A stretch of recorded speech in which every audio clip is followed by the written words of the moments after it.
In a dimly lit room, a young man sits before his computer, contemplating a thought he believes is universal. His screen displays a scene from a video game, and he muses on a peculiar observation: that in this game, the mothers of the main characters are undeniably more captivating than the heroines themselves. Suddenly, the world seems to shift. A woman's voice cuts through, addressing someone named Ray. She confirms his identity, stating that her daughter has told her about it. She introduces herself as Maniana, extending a hand with a confident smile.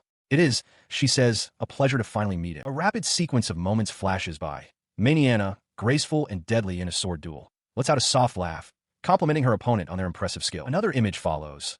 Maniana in a shower, startled, yet a playful smile crosses her lips as she calls someone a naughty boy. The montage concludes with a blur of violent, indistinct motion. The final scene is one of pure tragedy. Maniana lies defeated, tears streaming down her bruised face as she sobs an apology for being a bad mom.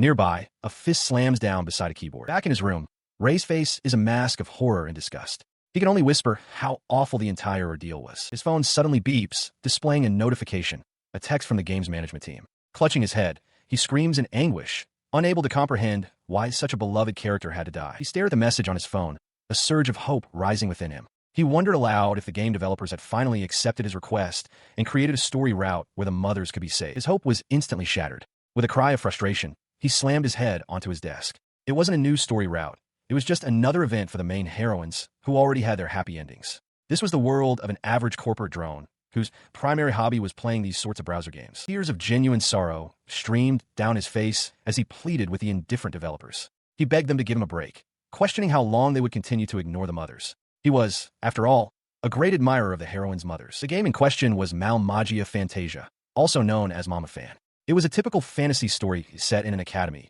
filled with swords and magic. Despite being an adult-oriented game with content for hardcore players, its role-playing elements had garnered significant praise. The heroines, each with their own distinct and different personalities, were certainly one of the game's charms. But what truly made the game stand out was something else entirely. Its main draw was the awesome cast of moms. These charming older women, despite being mere supporting characters without their own dedicated story routes, were the true focus for a passionate segment of the player base. However, a terrible fate awaited most of them. They were brutally murdered, poisoned, attacked by dogs, or captured by powerful villains and subjected to torture. Many died while trying to save the protagonist, meeting one tragic end after another. In stark contrast to their grim fates, the game's protagonist, Ray, would simply risk his life to protect the young heroines.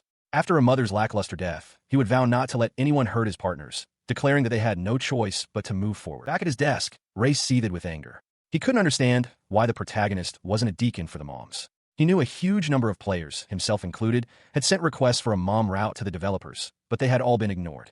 The game remained popular, but its fanbase seemed dominated by those obsessed with the high school girl heroines, a sentiment he found utterly baffling. He sat before his computer, seething with frustration. It felt as though everyone, from the game's developers to its own hero, was forsaking the mothers. A dark resolve settled over him. If he were the protagonist, he would have done everything in his power to save them. But with the game finished, he sighed and resigned himself to the mundane. It was time to go to work.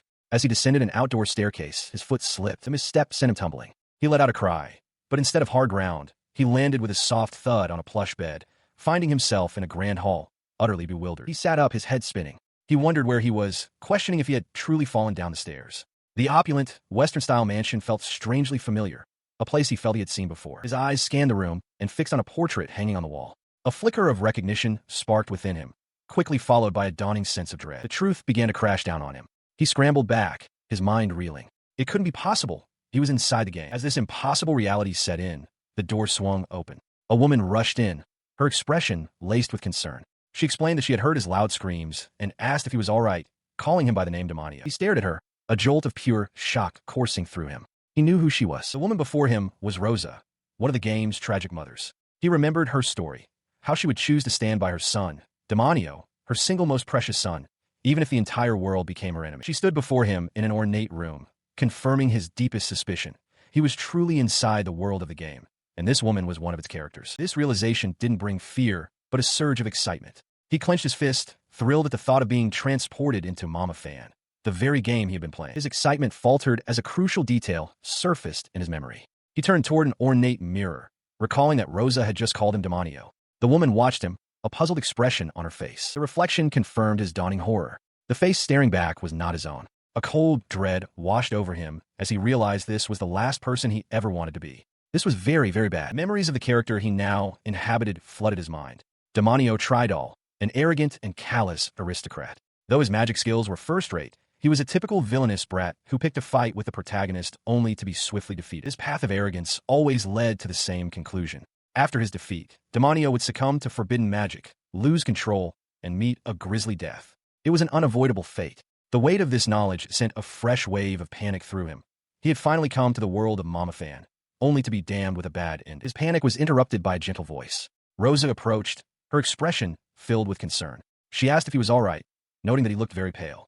Her presence was unexpectedly soothing. Her name echoed in his mind, along with her in-game history. Rosa Tridal, Demonio's stepmother. She was a secondary character who didn't feature much in the main story. Despite her limited role, he knew she was extremely popular with a certain subset of players, himself included. She looked away, apologizing for having entered his room without knocking. She then explained the reason for her sudden appearance, her expression laced with worry. She had heard his scream and grew concerned, admitting that perhaps her intrusion had been out of line. She appeared quite frightened. Standing before her, Demonio registered her unease. He watched as she let out a soft, hesitant sound, his brow furrowing in confusion. She then broke into a warm smile, waving a hand dismissively. She insisted that what happened was completely her fault and that he need not worry about the welt on her face. Her gentle words triggered a violent flash of memory. He saw the original Demonio striking her down, accusing her of being a filthy when she was only after his father's money. The realization struck him with force. These were the memories of the body he now inhabited. The memories continued to surface, revealing the plot's backstory. After losing his beloved mother at a young age, Demonio had coped by hating Rosa with every fiber of his being, as evidenced by a memory of him contemptuously pouring a drink over her head. Despite his constant abuse, Rosa had never wavered, always showing him the unconditional love of a mother. However, this devotion led to a tragic end. In a vision of the game's final battle, after Demonio had fallen to darkness, Rosa placed herself between him and the protagonist, putting her life on the line to protect her son-in-law. Her plea was met with pure malice. The corrupted Demonio, his face twisted into a sadistic grin, ran her through with a blade, snarling at her not to get in his way. He trembled as the vision concluded with the image of her bleeding out on the cold floor. This was the inevitable ending Rosa met in every single path of the game's story. The weight of this future knowledge crashed down on him. He seized Rosa's hands, his voice filled with anguish as he apologized. He lamented that the original Demonio was a piece of filth, expressing his deep regret for everything that had been done to her and his fear that she might be scarred. He scrambles for an explanation, awkwardly suggesting his prior hostility was just a typical rebellious phase. With a nervous smile, he claims that in truth, he only ever wanted to get closer to her, calling her Mom Rosa. Stunned by the sudden shift in address, she can only repeat the words back in disbelief. Mom Rosa. Internally, he panics, realizing he called her mom out of habit from his previous life playing the game.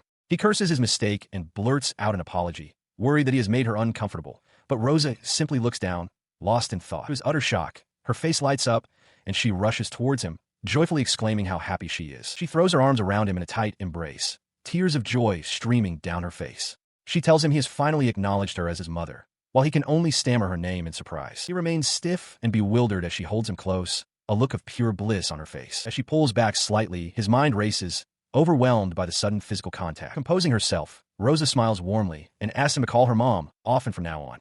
She reassures him, saying she understands and always knew he was a nice boy deep down. She suggests that there's no need to rush things. They can build their bond as a family slowly from this day forward. With a final, cheerful farewell, she turns and exits the room, leaving him alone as the door clicks shut. He stands alone in his room, the recent interaction with Rosa replaying in his mind. A blush creeps across his face as he thinks about how cute she is, followed by a pang of sorrow at the thought that such an adorable, kind person was fated to die without her goodness ever being truly acknowledged. His thoughts race. It wasn't just her. He suddenly recalls a critical detail from the game. It was Demonio himself who killed Rosa in manhwa. This grim fact sparks a new, defiant idea. If he tries hard enough, perhaps his mother, Rosa, won't have to die. This realization fills him with a surge of manic energy. A wide, determined grin spreads across his face as he looks down at his own hands, wondering if he truly has the power to save all the mothers who were never given a chance to live in the original story. The world he now inhabited was known as Magia Fantasia, or more colloquially, manhwa. In that world story, while the protagonist saved the main heroines from their merciless destinies, there were other, overlooked heroines who were not so fortunate. His eyes narrow with intense focus.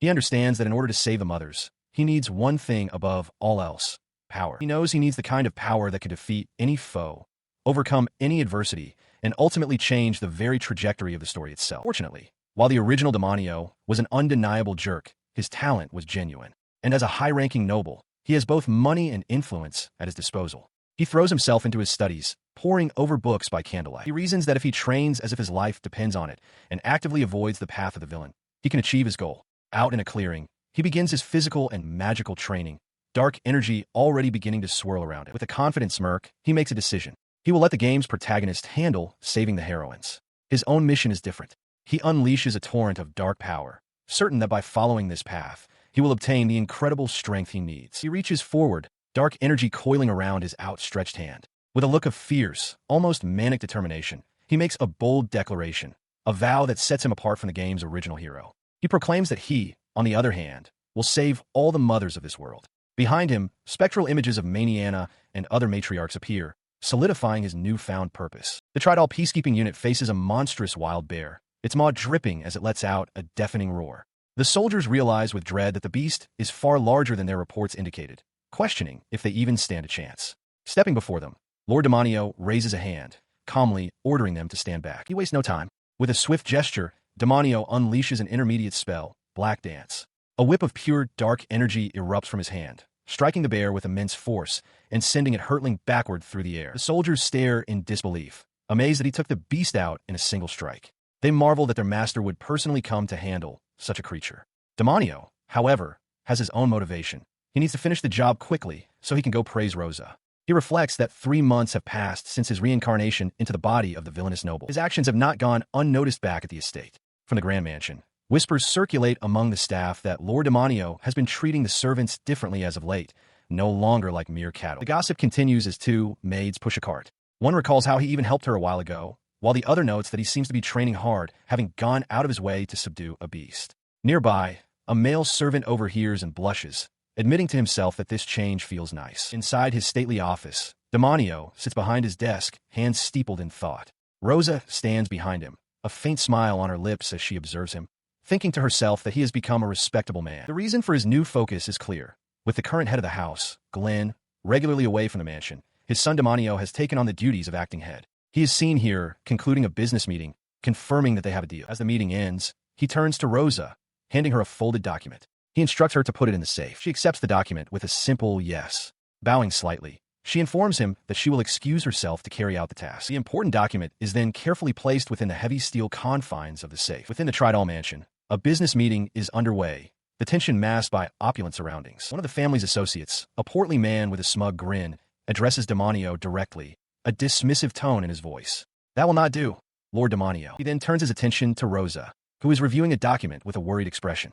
The associate questions the wisdom of handing a contract over to her, insinuating that she might simply run off with the family's fortune. His companion joins in the slander, crudely suggesting that Rosa seduced Lord Glenn with her body. They sneer, remarking that her skills as a woman must be something else entirely, and that they would like to see those skills used on them. From across the room, Demonio observes, his face a mask of cold fury. He knows Rosa comes from a fallen, impoverished noble family, a fact that makes her an easy target for such scorn. The strain is visible on Rosa's face as she forces a pained smile. The associate continues his torment, reminding her that since marrying into the Glenn family as the second wife, she has been branded a gold digger. He notes that the constant insults have clearly taken a toll on her, yet he beckons her closer, feigning concern. His words finally break through Demonio's restraint. A sharp crack echoes as he clenches his fist, his knuckles white. He thinks back to his previous life. Before he was reincarnated, no one but the original Demonio had ever treated her this way. He internally seethes at the filthy wench, furious that they only care about his father's money. His rage intensifies as he thinks of the woman they are insulting. To him, Mom Rosa is a wonderful person, dignified, charming, and full of love. His eyes glow with protective fury. His fury erupts into action. He slams his hands on the table, startling the 2 associates. One looks on in disbelief, whispering to the other if Demonio really just called her mom with such a terrifying expression. He rises to his feet, dark energy swirling around him like a shroud. He declares that seeing them disrespect his mother to his face means they have no further need for their necks. His shadowy power constricts around the 2 terrified men, lifting them into the air as they gasp and choke. With glowing eyes, he issues a final chilling command.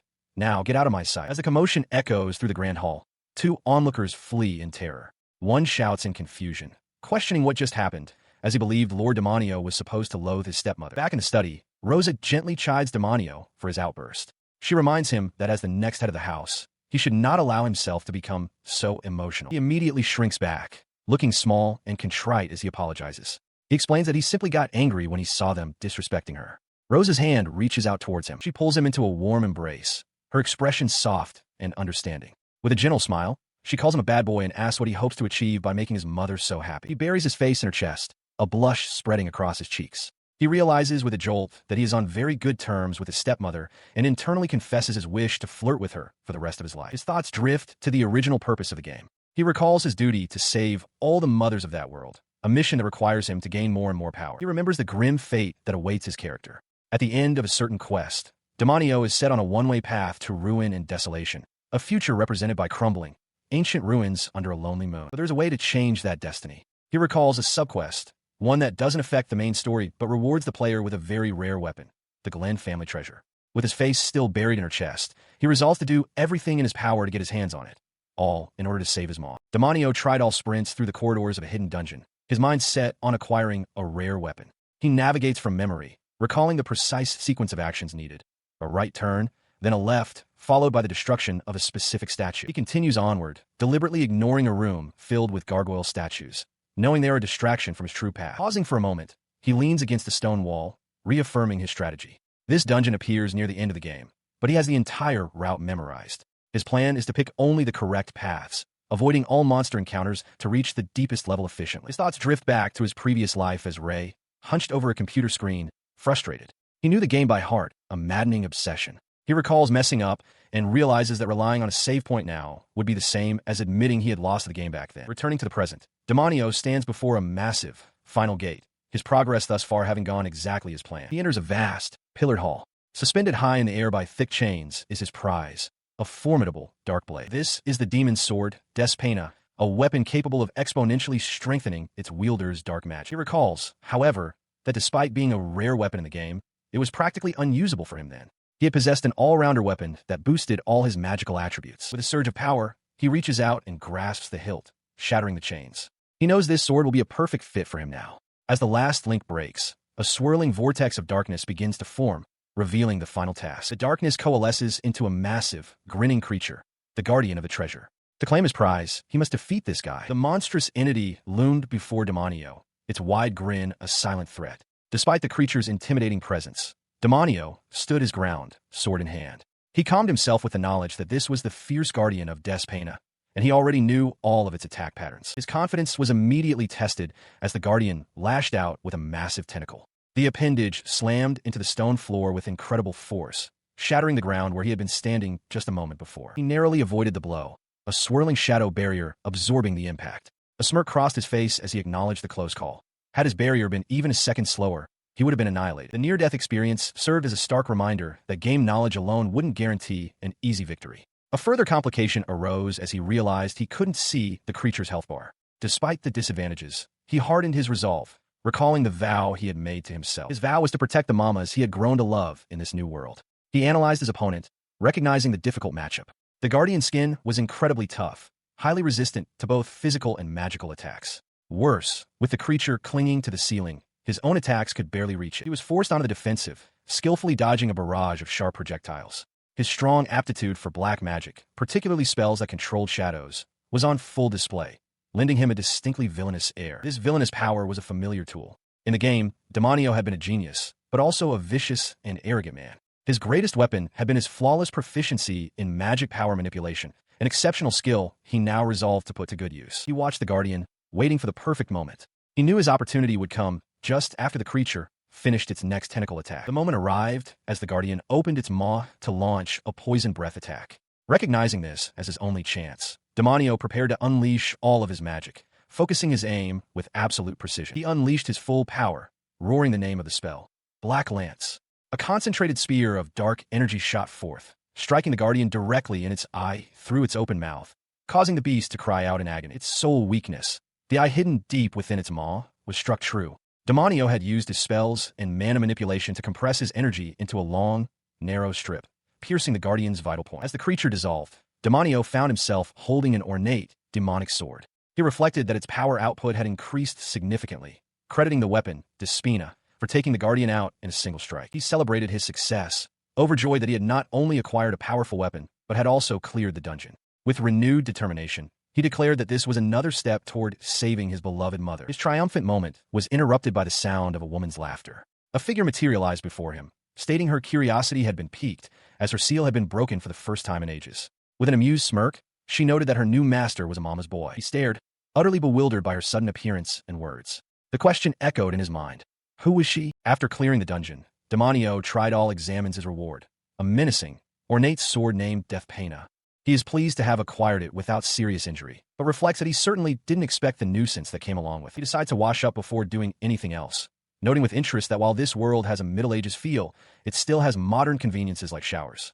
With that thought, he heads for the bathroom. As he opens the door, a woman inside, Rosa, lets out a startled cry, caught completely by surprise while bathing. He freezes in the doorway, his face flushing red at the unexpected sight. The grand mansion stands silent under the night sky, the earlier awkwardness hanging in the air. Sometime later, Demonio and Rosa sit across from each other at a small table, a heavy silence filling the room. Breaking the quiet, Demonio bows his head, blushing as he apologizes profusely. He insists it's all right, admitting it was his fault for not locking the door. She counters, equally flustered, saying she should be the one apologizing for showing him something so unseemly. As she speaks, Demonio has a realization. He expected her to be furious, but her humble reaction is incredibly cute. He recognizes this as the very essence of her charm. She continues her self-deprecation, her hands clasped nervously. She doubts he was pleased by the sight, calling herself an old lady whose body isn't much to look at. His internal thoughts flare with intensity. He sees through her words, realizing she's being cunning by trying to downplay her appeal, yet this only makes her more precious to him. To Demonio, she is simply adorable. He sits across from Rosa, who playfully calls him a sweet talker. Internally, however, he dismisses any notion of her being an old lady, instead believing she is far more beautiful than the average young woman. A brief, quiet moment passes between them in the well-appointed room. Her gaze then falls upon the ominous sword resting nearby. She expresses her astonishment, finding it incredible that he managed to clear the entire dungeon all by himself. He becomes flustered, laughing awkwardly at the praise. Rosa adds that she has heard it is a particularly challenging dungeon, her expression turning more serious. The weapon is the notorious demon sword, Death Pena, which controls dark magic. Its power was so unbelievably strong that no one could wield it, forcing the head of the Tridal family to seal it away generations ago. With this knowledge, Rosa clasps her hands and earnestly pleads with him to be careful. He listens, a flicker of surprise on his face as he realizes her explanation is identical to the one from the game he knows. She elaborates on the legend, explaining that the demon sword is said to possess a will of its own, a will that hates its masters and seeks to bring them to ruin. He internally scoffs at the notion, thinking it's surely a jest. But as Rosa looks up in alarm, a young woman with long, light hair materializes from the sword itself, floating playfully in the air. Elsewhere, under the night sky, Demonio walks away from the mansion, unaware of the event unfolding within. The spectral girl, now free, helps herself to a bag of cookies, munching on them with delight and proclaiming how delicious they are. He pauses his walk deep in thought. The appearance of a young girl from Death Pena was the last thing he expected. He racks his brain, certain that this character never existed in the game he played. He held the strange, demonic blade. Realizing this had been a good lesson. He had mistakenly believed it was just a harmless sword with some ominous text scribbled on it, taking his knowledge of the game for granted. Turning his attention to the girl who had emerged from the sword, he asked what he should call her. She replied that she had no name, inviting him to call her whatever he wished. He considered for a moment, deciding against Deathy, and settling on Pena, a shortened version of Death Pena. The newly named girl cheerfully accepted. Her cheerful facade dropped instantly. With a menacing glint in her eyes, she revealed it was her first time outside in ages and issued a chilling warning.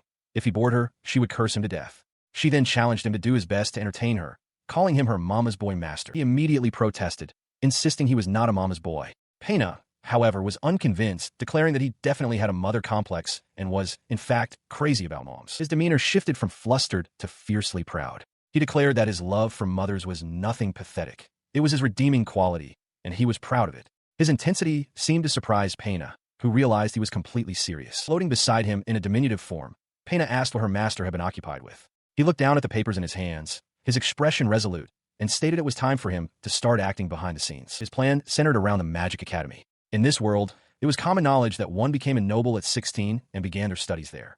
He recalled that, if he was not mistaken, he would meet many of the mothers he admired once the main story got rolling. However, there was one exception, a particular mother who was one of the strongest characters in the game and an extremely popular heroine. He knew that things had already become serious for her. If he didn't act before the main story's official start, saving her would prove impossible. He resolved then and there to save her from the terrible fate of being trained into submission. Within the world of the game Malmagia Fantasia, there exists a legendary figure, Maniana Velheaven, a magical swordswoman wreathed in lightning. She bears the title Witch of Thunder. She is known as one of the game's heroines and, significantly, as the mother of another character, Monica. Her renown is extensive. She's also counted among the 7 Maggia, a former S-rank adventurer and one of the 7 strongest pillars of the Royal Knight Order, a testament to her immense power. In the game's prologue, she appears as a guest character alongside her daughter, Monica. Following the death of her husband, the two of them are the only family each other has. Despite being widely considered the strongest character in Mal Magia Fantasia, her role is fleeting. She has nothing to do with the main story. She playfully calls out the game's protagonist for staring at her, teasing that she'll tell Monica if he keeps making passes. Even with her limited appearances, her bewitching looks earned her immense popularity. However, her time in the story is short-lived. Mid-game, she suddenly vanishes without a trace. The next time she appears is not in the game, but in the real world, within a ruined structure in the northern part of Tridal's territory. There, a group of bandits complains amongst themselves. They feel it's unfair that their bosses get to have their way with the Witch of Thunder first, but one reminds the others of the promise that they'll get to have their fun with her later, their anticipation palpable. Observing them from above is Despina, who descends silently. Overhearing their crude talk, she muses that being a diligent bandit might not be so bad, considering the divine body they speak of. Her arrival startles Demonio, who watches from the shadows of the trees. She reports her findings to him. The ruins look average, but there are 4 people at the front gate, 3 in the back, and a hidden passage underneath the building. He confirms his suspicions, noting that Maniana's capture by the bandits is unfolding exactly as it did in the game. Despina floats before him, her cheeks puffed out in a triumphant smile as she declares him incredibly useful. He tells her to keep the praise coming and show more gratitude, prompting a chuckle from her. She finds a strange talk of a past life amusing and considers herself fortunate to have been picked up by such an entertaining man. He reflects on his circumstances under the crescent moon. After some experimentation, he has confirmed that Despina, or Pena, is visible only to him. She can be physically touched, can eat for some reason, and can even transform into a flying ball of spirit. Realizing this, he decided it would be best to tell her everything about his past life and his knowledge of the game to secure her cooperation in achieving his goal. She understands his intentions perfectly. Since the woman named Maniana is fated to become the bandit's plaything, she surmises that he would like to save her. Demonio confirms this is exactly his plan. His mind drifts back to the game's original plot.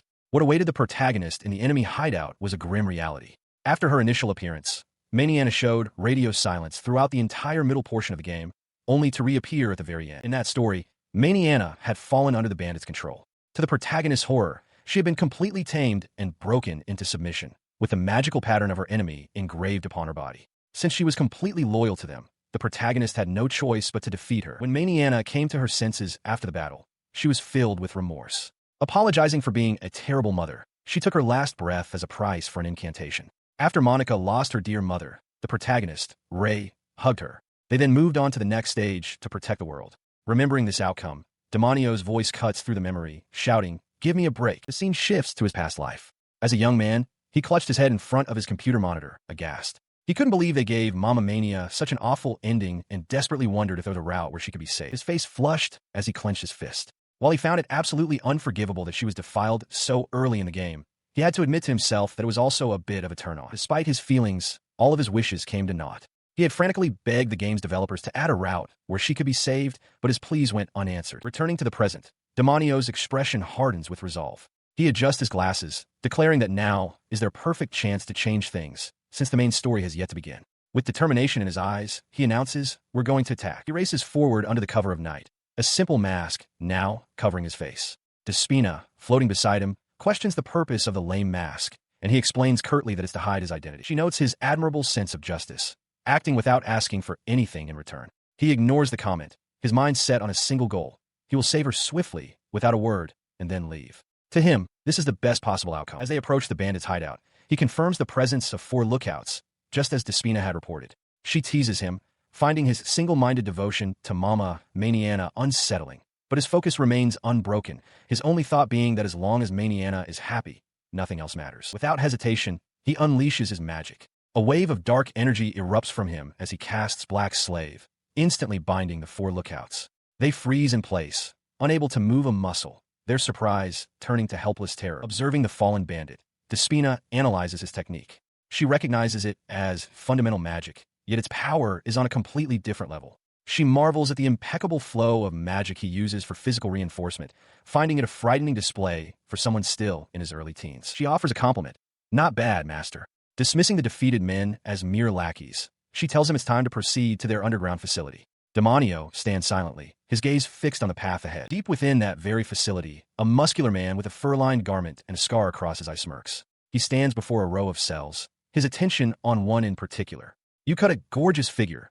Maniana, he says with a leer. Inside the cell, Maniana kneels on the stone floor, bound by chains and a collar. Despite her predicament, a defiant smirk plays on her lips. The bandit leader looks on, pleased, remarking that she comes with the full package. In the underground facility, the young man in the academy, uniform, raced through a stone corridor, a thought nagging at him that still made him scratch his head. He couldn't understand it. Maniana was meant to be a very skilled warrior. So how could she have been captured by mere bandits? He continued to sprint, concluding there had to be deep reasons for it. The enemy's top executives had laid the trap and captured her, but they had left the subsequent humiliation to their pawns. A vision appeared before him, showing a man lounging in a chair, identified as the writer Onikichi Ujima. This figure casually explained that it was very important for Maniana to be brought to her knees by low-grade, geezer slimeballs. The protagonist recoiled, realizing it was simply the writer's sick taste. He cared more for erotic scenes than for consistency in the story. He couldn't get it all. Meanwhile, in her cell, the real Maniana struggled against her bonds. She tried to summon her power, but grimaced in frustration, realizing she couldn't use her magic.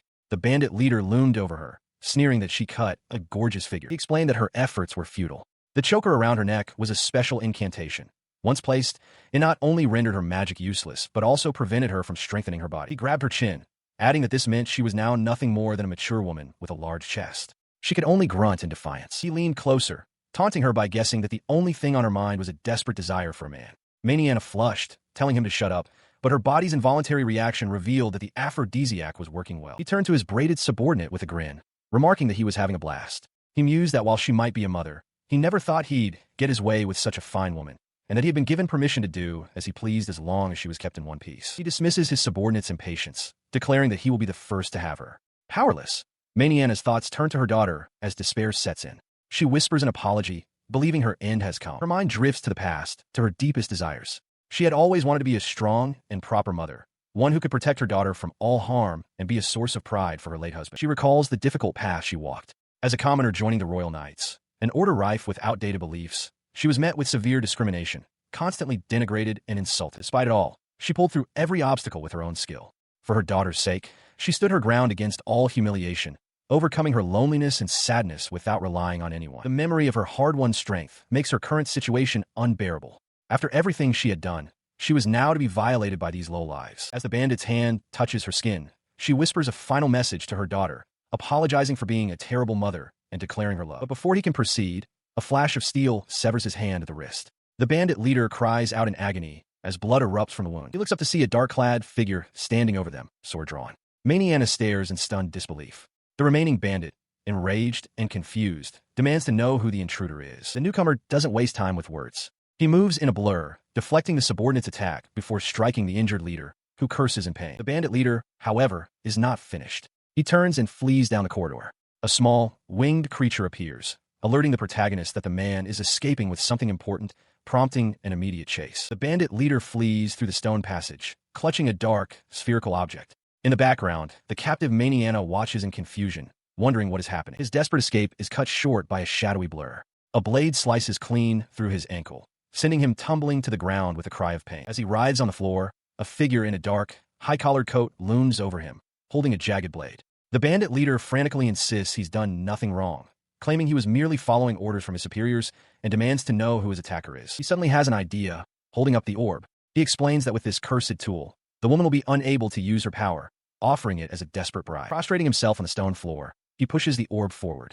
"Here, it's all yours," he shouts, begging the masked man to spare his life and the lives of his men. The masked man remains silent. A young woman with a winged hairpiece, who has appeared beside him, speaks up, telling him to say something and dismissing the bandit as a sub-third-rate liar. Her words seem to break his concentration. The masked man's face flushes as a thought crosses his mind. Is he now free to have his way with the captive woman? His small, round companion looks on in utter shock. But this momentary lapse is a feint.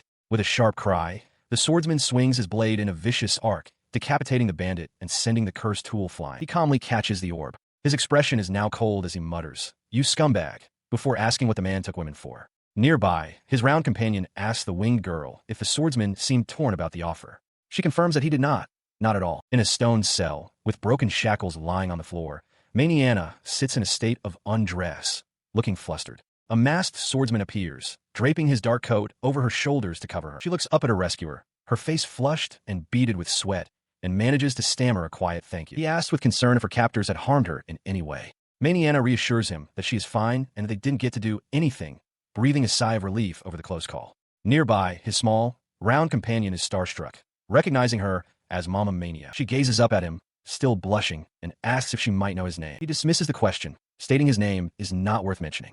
He suggests she simply think of him as a man who has fallen head over heels for her, a declaration that shocks his floating companion. Without another word, he sweeps her up into his arms.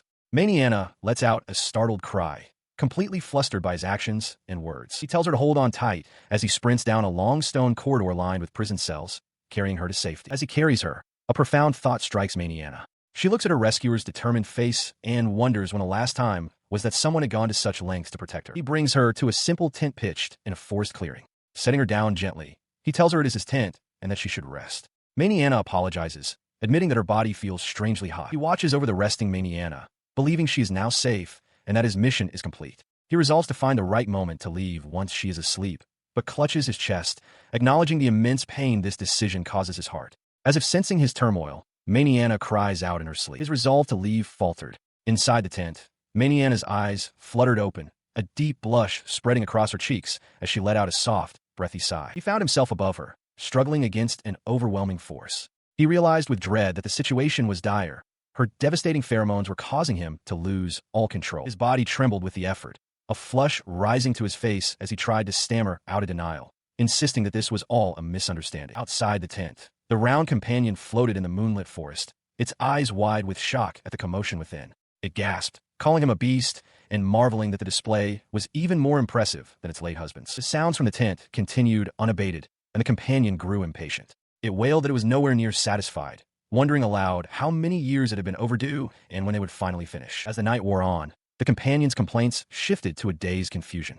It felt its mind slipping, becoming dumber and dumber as it lost itself in the sounds echoing from the tent. The sun began to rise, casting its first rays through the trees, yet the activity inside had not ceased. The companion stared in disbelief, its frustration turning into a shouted declaration of profound love and admiration. When the morning light fully filled the tent, Maniana sat up, her hands flying to her mouth in horror. "What have I done?" she whispered, her gaze fixed on the small, newborn-like figure lying peacefully on the bed. Her panicked eyes then shifted to the swordsman, who lay fast asleep beside her. Leaning over him, she quietly asked if he was all right, her voice filled with concern. He stirred, his eyes slowly opening. A look of serene gratitude washed over his face as he brought his hands together, expressing his heartfelt thanks. With tears in her eyes, Maniana apologizes profusely. She admits that while an aphrodisiac played a part, she still holds herself accountable for forcing herself on a young man. Kneeling before him, she confesses that despite him saving her from the bandits, she allowed her lust to take over and did something unforgivable. She bows her head low, promising to do anything to make amends for her actions. Ray simply watches her, considering what he should do now. His internal thoughts, however, are far from troubled. With a confident smirk, he reflects that he enjoyed every single moment. In fact, he feels such gratitude that he would have no problem paying her for the experience. He tells her to please raise her head, conceding that the situation isn't as simple as he's making it sound. He looks at her directly, stating that what happened between them was nothing but an accident and that it doesn't bother him at all. Maniana lets out a startled cry, exclaiming that his casual dismissal won't do. Flustered, she scrambles to put her clothes back on as Ray watches in surprise. Now fully clothed, she correctly identifies him as Demonio, the next head of the Tridal family. She laments what she's done, noting that she has a daughter his age and that he must have hated being forced into such a situation by an older woman. Ray interrupts, telling her there's no need to agonize over it, because on the inside, he's in his 30s. He states firmly that it didn't bother him at all. In fact, he had a stellar time. His bluntness leaves Maniana utterly shocked. He continues, admitting that if anything, he feels ashamed of himself for letting her take the lead and not being more assertive. Maniana quickly refutes his self-criticism, insisting he was more than manly enough, full of energy, and that it felt wonderful. She immediately becomes flustered, trying to take back her words. She insists that this will weigh on her conscience, and that he must let her make it up to him in some way. She addresses him as master, but Ray, still shirtless, insists that her proposed amends are unnecessary. His small, floating companion interjects, suggesting he listen to her and ask for a favor. This, the creature reasons, would put the lust-addled mature woman's mind at ease, a description Ray internally questions. At the grand villa of the Tridal family, he mulls over the idea. Ask her for a favor. Later, on the villa grounds, now fully dressed in his dark coat, he puts the idea into practice. He asks Maniana if she is certain she wants to train him, and she eagerly agrees. He explains that after 2 months of training, he feels he has reached a plateau on his own. He considers her first-rate swordsmanship and magic to be unparalleled, making her the perfect master for him. Maniana listens intently. She accepts his proposal, though she doubts it will be enough to truly make amends. He thanks her, internally celebrating his new master. But Maniana adds a condition, stating that she has never taken a disciple before, having refused countless offers from high-ranking nobles. Without warning, she lunges, her sword striking the ground just inches from his feet. Ray stares, startled by the sudden aggression. The force of the blow sends him stumbling backward. She explains that she can only teach through actual combat, as she has never been able to provide careful tutelage. She asks once more if he is truly prepared for such a violent master. He recalls that in the game, Maniana had a side to her that reveled in battle against strong opponents. A wide, eager grin spreads across his face as he clenches his fist. "Bring it on," he declares. In a courtyard before a grand estate, the masked swordsman clashes with Maniana. He grits his teeth, acknowledging her impressive power. As one of the seven magia, she is on a completely different level from him, and he knows it. In response, she leaps back and unleashes a devastating spell, calling forth a lightning hammer that smashes into the ground with blinding force. He braces for impact, raising a hand as dark energy erupts from the ground to shield him from the electrical onslaught. As their high-speed duel continues, Maniana's thoughts turn to his origins. The Tridal family, she recalls, is an established noble house that has produced highly skilled shadow users for generations. Her mind focuses on Demonio Tridal, the next head of the family. Publicly, he is known as a genius with impeccable magic, yet he acts like typical nobility, showing no mercy to commoners or the weak. An extremely arrogant person, or so people believe. However, Maniana feels he is nothing like the rumors say. Flashing blades with him now, she can feel the pure sincerity in his swordplay, a noble and unwavering will to grow stronger. This sincerity, combined with his actions from the previous day and the intimate moment they shared, causes her to question everything. She wonders if the rumors of him being a scoundrel are just fabrications. The memory sends a wave of heat through her, and she flushes bright red, desperately trying to convince herself that she shouldn't recall such a thing. Her sudden distraction does not go unnoticed. Though confused by her behavior, the swordsman recognizes an opening and decides he won't pass up the chance, hurling his jagged blade through the air. His blade flies true, pinning her shadow to the ground.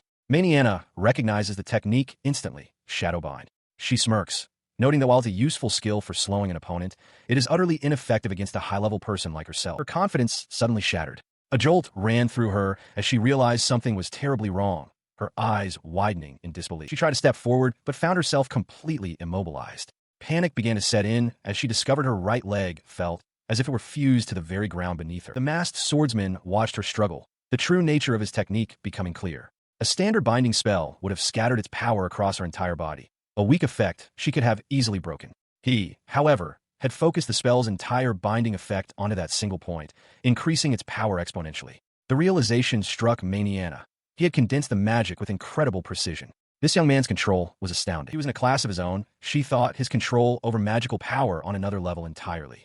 But as she processed this, he was already moving, unleashing a swirling torrent of dark energy directly towards her while thinking of a promise made to his dear mama. The masked swordsman lunges forward, his jagged blade cutting through the air towards Maniana, who braces for the attack. In response, she unleashes a blinding flash of power, a concussive blast that sends him reeling back in surprise. He tumbles to the ground, losing his grip on his sword, which skitters across the dirt. Sitting up with a wry smile, he concedes defeat, admitting he couldn't succeed after all. He remarks that the seven magia never disappoint and that he still doesn't stand a chance against her.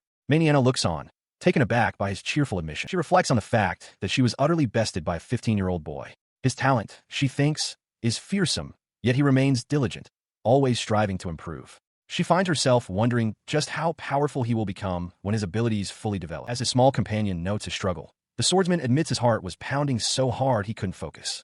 Maniana then approaches, extending a hand. She compliments his remarkable use of magic, but states that he has much to improve, and it would be a shame not to polish those skills. Her expression softens into a playful smile. She thinks to herself that while she was supposed to make amends, she's now getting butterflies. With a wink, she declares her intention to train him hard from now on, addressing him as Demonio. After Maniana insists on being called Master, she explains that she must keep the fact she took on a disciple a secret from the Night Order. Demonio's demeanor abruptly shifts to one of grave concern. He asks her bluntly if there's any chance she could be pregnant, reminding her they took no precautions. She responds with a sly chuckle and a wink, teasing that if that were the case, she might just have him take her as his wife. His face flushes as he grabs her hands, earnestly shouting, with pleasure. Taken aback by his sincerity, Maniana quickly clarifies that she was only kidding, suggesting he wouldn't want an old woman like her. His earnest acceptance left Maniana momentarily speechless, her cheeks flushing as she stared back at him, uttering a single, questioning word. She quickly turned away, explaining that he was a silly goose and that she had only been joking. She reassured him not to worry, as she had already handled the situation with contraceptive magic. He processed this, realizing that such erotic jargon had indeed come up in the game. He struggled to compose himself, while Maniana, walking ahead, felt a strange sensation and wondered what was happening to her. The feeling intensified, and she clutched at her chest, questioning if the aphrodisiac had truly left her system. And so, with their agreement made, Manhwa secretly became his master at the main estate of the Tridal family. Within the estate, a noblewoman instructed a maid not to tell a soul about the new arrangement, remarking that she expected nothing less from Sir Demonio. She noted Manhwa's renowned beauty and expressed her delight that she would be Demonio's master. Far below in the gardens, the two began their new partnership. His resolve firm, Demonio gathered a sphere of glowing energy in his hands, declaring that for the sake of his dear mothers, he would withstand any sort of rigorous training. She watched him, a blush creeping up her neck as she pointed out that the magic current near his chest was a bit off. He moved closer, taking her hand in his. He offered for her to try and sense his mana directly. The moment his hand made contact, a jolt shot through Manhwa. She let out an involuntary cry, her body trembling from the sudden, intense sensation. He pulled back, flustered, reminding her that she shouldn't lose focus. He tried to dismiss the moment, insisting that this was just training, though his own reddened face betrayed his composure as he thought to himself what an intense session it was. An hour earlier, on a secluded, rocky shore, Manhwa stood opposite the young man, known as Demonio. He channeled his power, a dark aura flaring around his bare torso. With a sharp cry, he clenched his fist, concentrating his strength. Unleashing the gathered force, he drove his fist into a massive boulder, shattering it completely on impact. He stood panting among the fragments of stone. From a distance, Manhwa's voice carried over, acknowledging that he seemed to have grasped the technique. She praised him, impressed by his progress. Manhwa explained that the technique, body enhancement, is a cornerstone of magic-based combat and a crucial secret. She stressed the importance of continuing his fundamental training, silently noting that his rapid learning was exactly what she expected from him. He readily agreed to her instruction. Internally, he affirmed his new reality. Manhwa had become his master. Their training progressed to sparring. As he lunged with his blade, Demonio reflected that for someone he thought would only teach him aggression, Manhwa was a surprisingly thorough and patient instructor. Parrying his strike, she was equally impressed, recognizing his natural talent after having faced many shadow users before. As their blades clashed, she observed how quickly he was absorbing her lessons on swordsmanship and body movement, like a sponge. She had never encountered anyone who could command their shadow with such meticulous control. A confident smirk played on her lips. She concluded that he was already stronger than she had been as a teenager, a truly fearsome prospect. The intense training left him breathing heavily, sweat glistening on his toned physique, yet his expression remained one of unwavering determination. As the training continues, Manhwa's face flushes, a bead of sweat tracing a path down her temple as she shudders. Standing behind him, she places her hands on his abdomen and instructs him to focus, to put force into his core. She explains that while the method is perilous, it is the fastest way to increase his mana. She will channel her own into him, forcing his body to acclimate to its high density. With a slight blush, she adds a warning that the process might be a bit too stimulating for him. A jolt runs through his body, his expression a mixture of shock and exertion. He stammers, his face flushed, admitting that the contact with her chest is indeed incredibly stimulating. Leaning in close, she whispers in his ear that he cannot afford to be immobilized by such slight stimulation. She reminds him that some enemies might use their charms to make him lower his guard. He forces himself to agree, internally repeating that this is proper training and he must remain focused. His hand trembles, betraying his struggle for composure. The struggle intensifies. He questions his own reactions, feeling his control slipping away. Gritting his teeth, he commands himself to stay rational, to endure this serious training. At the same time, Manhwa feels her own body tingling, the woman within her unable to suppress her desire for him. In stark contrast, he desperately tries to clear his mind, to embrace a state of nothingness. Sometime later, the small, round companion watches from a distance as he carries an exhausted Manhwa on his back. The creature floats in confusion, wondering what kind of training could have possibly led to this outcome. As they walk toward a grand building, he reflects on their master-disciple relationship, believing it to be very good. He feels he has successfully avoided the bad fate destined for Manhwa, at least for now. Yet, a sense of caution tempers his relief. He knows he cannot afford to be optimistic. He sits at the dining table with Manhwa, lost in thought. He resolves that the only thing he can do now is become stronger. Noticing his distraction, Manhwa asks if he is even listening. He explains his reasoning, voicing his concern that since the plot has strayed so far from the source material, there is no telling how the game will play out from this point on.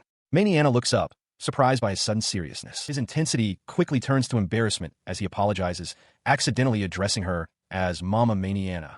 Flustered, he waves his hands frantically, trying to retract the statement and insisting it was just a slip of the tongue. Manhwa, however, responds with a warm, gentle smile. She reaches out to pat his head reassuringly, telling him that she doesn't mind being called Mama.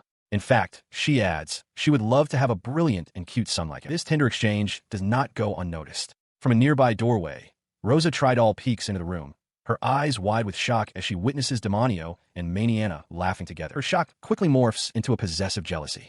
A new path has just been unlocked. As she clutches her necklace, a single thought consumes her. But I'm his mama. Outside the grand estate, Maniana and a shirtless Demonio conclude a training session amidst a rocky landscape. Later, Demonio enters the mansion, wiping sweat from his neck and remarking on his fulfilling training. He is greeted by the warm smile of his stepmother, Rosa, who observes that he seems to be working very hard. He credits his progress to his master's excellent tutelage. Rosa adds that the soldiers have been telling her how he's been learning one powerful spell after another. She gently warns him that he'll catch a cold if he remains sweaty, then startles him by suddenly grabbing his arm and insisting he hurry and take a bath. Propelled by her insistence, he dashes down the hall completely undressed, wondering what just happened, leaving his clothes discarded in a heap behind him. Once he is gone, Rosa picks up his vest. She closes her eyes and brings the fabric to her face, inhaling deeply and recognizing the familiar scent of Demonio. Her expression instantly sours. She realizes it is not his scent alone. Mixed with it is the scent of what she perceives to be a lascivious, mature woman. Meanwhile, Demonio soaks in a large, steaming bath, letting out a relaxed sigh. He is not alone in the water.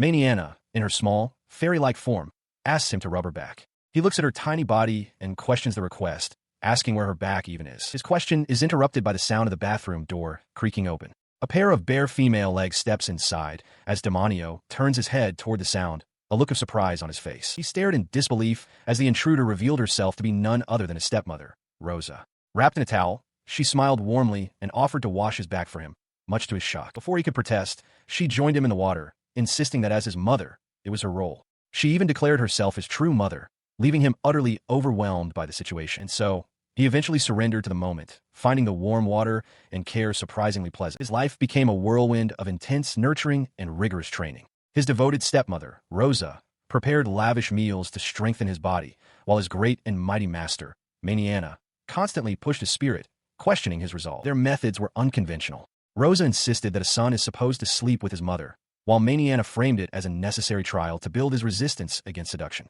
Both women, he realized, were blessing him with their unique forms of service. And so, his days were filled with relentless practice, honing his physical abilities and magical defenses under Maniana's watchful eye. As the seasons came and went, his skills grew exponentially. He sparred with his master, awakened a formidable dark power, and eventually stood ready to face monstrous beasts. He unleashed the full might of his shadowy magic, forming a monstrous maw of darkness that lunged forward and completely consumed the creature's head with a sickening crunch. Having completed his grueling tutelage, the day finally arrived. Dressed in a sharp new uniform for his first day at the academy, he turned to his two mothers with a confident smile, announcing his departure. They saw him off with pride. Rosa, with a warm smile, wished her dear son to take care.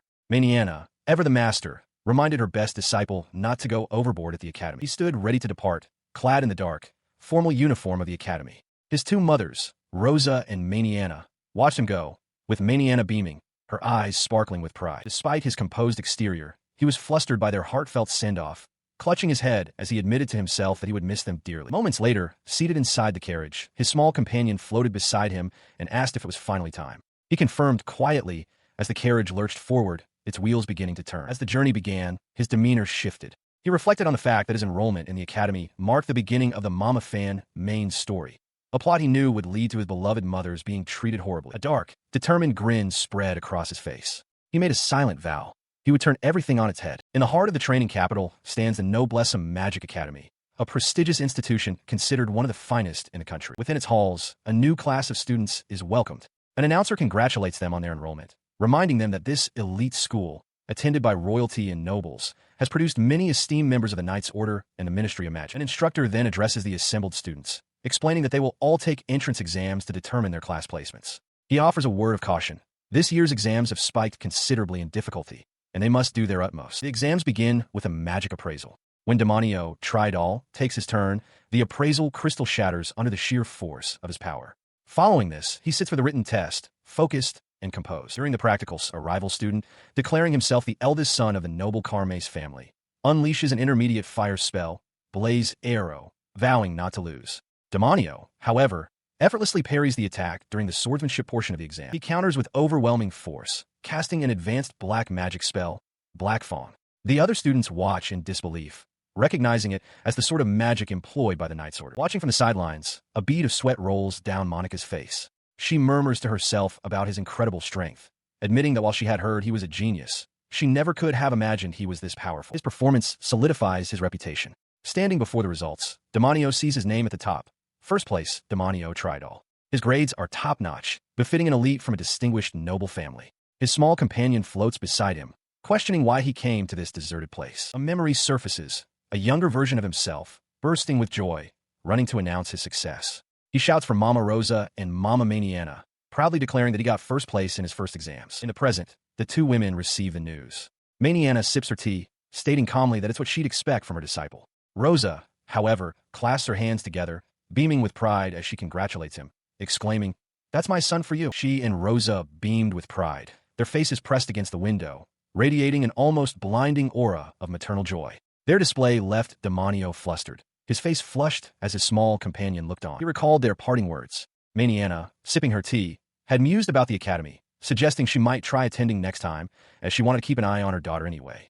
Rosa, holding a small doll in his likeness, offered a gentler sentiment, telling him to feel free to come home should anything become too difficult. Remembering their support, he turned and walked toward the academy grounds, his back to the past. He clenched his small fists, steeling his resolve with a quiet affirmation that he needed to give it his all. His determination, however, soon soured into frustration. He had been placed in Class C. With a grimace, he realized that this was it, the true beginning of the story. As he walked, he overheard the laments of other students. One, covering his face in shame, despaired over being placed in Class D and having to face his parents. His companion tried to console him, pointing out that at least he was better off than those in even lower classes. His small companion, floating beside him, looked up in confusion and asked about the meaning of these classes.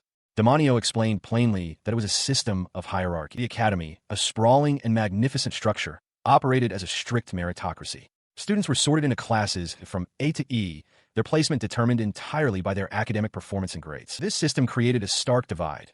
Upper-class students received all manner of preferential treatment, while those in the lower classes were forced to study in inferior conditions. Because students could change classes based on their performance, everyone fought desperately to climb the ladder, even by a single rank. His companion remembered that in the original story, Demonio was an A-class student, the unrivaled top of his year. It buzzed with excitement, exclaiming that this meant he could do whatever he wanted and eagerly asked what mischief he was planning. Demonio flatly denied any such intentions. He clarified his position, stating that he had no desire to become an outcast and follow a path to ruin. However, he admitted that he did intend to follow the game's events to some extent. His companion seemed to understand his carefully considered plan. He walked along the paved path of the academy grounds, his small companion floating beside him. The creature observed that he had gone easy on his opponents during the earlier exams. He confirmed this, explaining that he didn't want to attract any unwanted attention.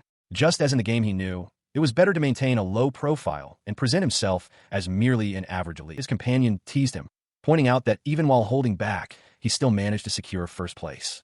Demonio looked away, reflecting that a full year had passed since he was reincarnated into this body. Through intense and diligent training, he had awakened the dormant talents hidden within his new form. Despite this progress, he knew he couldn't rest easy. To truly turn the fate of this world on its head, he understood that he needed even more power. Meanwhile, inside the grand halls of the academy, two students gossiped in hushed tones. One mentioned that a commoner had enrolled this year, and that the existence of that guy concerned him. His friend reacted with surprise, asking if the commoner was truly competent. The first student confirmed he had seen him at the exam venue, describing him as bad news. He then dismissed the threat, clarifying that while the commoner possessed monstrously good sword skills, he was an E-class and couldn't even use magic. In an office elsewhere in the Noblesse Magic Academy, an instructor with a large witch's hat reviewed student files. She mused that there were many amusing students this year, but two stood out.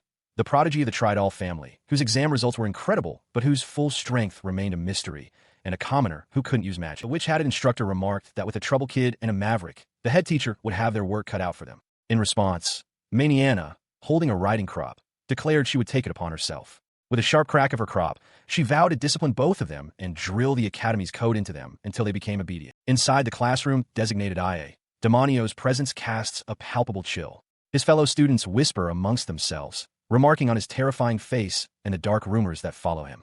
His small, floating companion observes the scene, noting that Demonio's reputation for being hated is only growing, even in the capital. Despite the fear he inspires, a group of female students boldly approaches his desk. One, a longtime admirer, expresses her honor at being in the same class.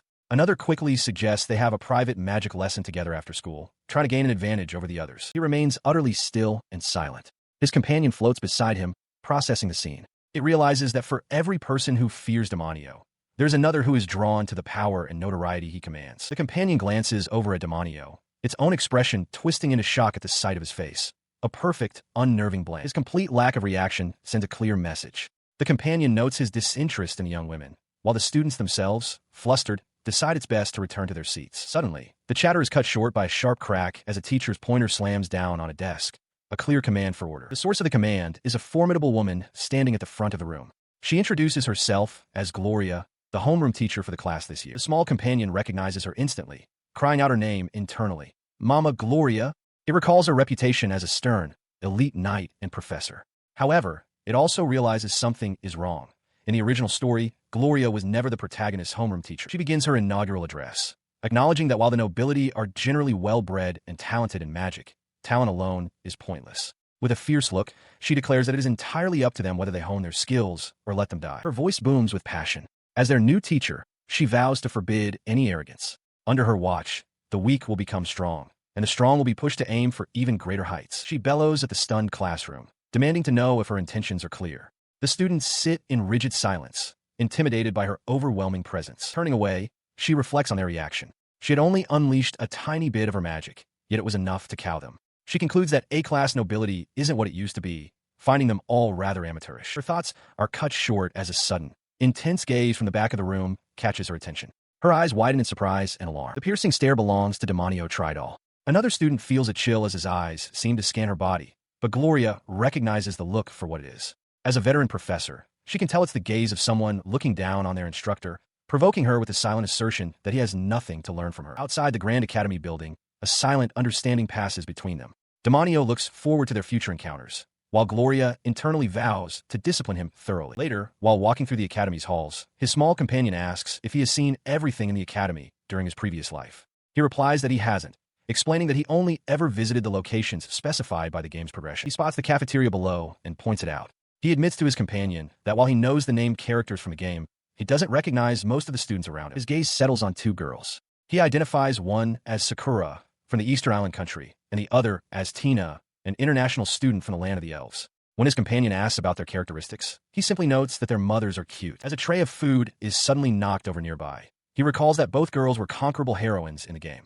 He remembers they had explicit scenes, but he skipped all of them, finding no interest in such things. The disruption comes from a male student berating one of the heroines. He shouts that a lowly G-rank laggard like her should eat in a corner by herself, not shamelessly in the middle of the table. The girl stands her ground, demanding to know what he just said, as other students look on. He stepped forward, his polished shoe stopping just short of the spilled meal. With a tone of mock regret, he remarked what a shame it was, as he had yet to try that particular dish. The girl, her face a mask of fury, glared up at him. Just then, another student arrived on the scene. Demonio's eyes narrowed, a predatory grin spreading across his face as he recognized the newcomer, the game's protagonist. He also identified the girl as Rebecca, one of the main heroines of Mama Fan. The newly arrived student stood firm, his voice clear and steady as he declared that he did not approve of wasting food. The determined eyes of a young man with light-colored hair scan the area. He is being watched from a distance by a shadowed figure. From a balcony overlooking the hall, the masked swordsman observes the students below, noting with a slight smirk that the boy has finally shown up. His small, floating companion asks about the boy. The swordsman identifies him as Ray Brave, explaining that he is the protagonist of the original game. He then adds with a sudden, intense glare that Ray is also a fearsome Lilicon bastard, shocking his companion. Down below, a group of students confronts Ray, their leader dismissing him as a lowly E-class swine. The companion questions the swordsman's accusation, pointing out that Ray is a teenager himself. The swordsman retorts that Ray only goes for teenagers, cementing his label as a hardcore Lilicon. The bully continues his taunts, laughing that he heard Ray can't use magic at all. He declares that a no-talent peasant has no right to defy the nobility. Ray's expression hardens as he clenches his fist. He draws his sword, stating that his lack of magic doesn't matter. At this point in the story, Ray is a laggard, a character who can only fight using his swordsmanship. Watching from above, the masked swordsman thinks cynically that despite Ray's grandstanding, his magic will awaken soon. Unaware, Ray shouts his vow to crawl to the top of the academy and prove that even laggards can best geniuses if they try hard enough. A torrent of ancient magic then erupts from Ray. As the descendant of a legendary hero, he is capable of learning such powerful arts. The swordsman dryly notes how Ray's heroic speech about being a laggard fits perfectly for someone from a peerless bloodline, leaving his companion utterly confused. The masked swordsman and his companion discuss the grim reality of his former in-game persona, Demonio. He explains that in the original story, Demonio loses badly to the protagonist mid-game, is ruined, and ultimately dies a miserable death. His companion asks if this means the protagonist, Ray Brave, is destined to save the world, to which the swordsman grimly confirms. He knows in his head that to avoid this death route, it would be best to avoid antagonizing the protagonist and instead build amicable bonds. Considering the menacing foes they will eventually have to fight, Rei is a valuable combat asset. But despite this logic, he clutches his chest, overwhelmed by the raw emotion of it all. He simply cannot bring himself to forgive him. A memory surfaces of his past life.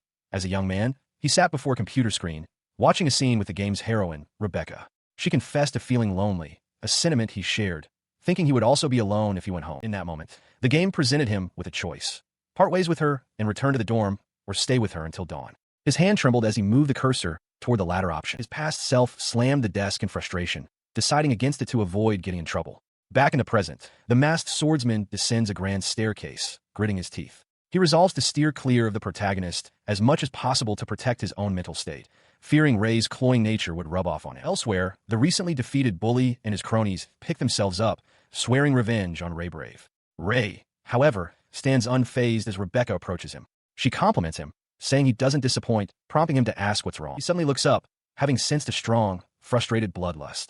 The feeling emanates from the masked swordsman, who glares down at him from a balcony above, his eyes glowing with an intense, barely contained fury. The swordsman reflects on the game's timeline.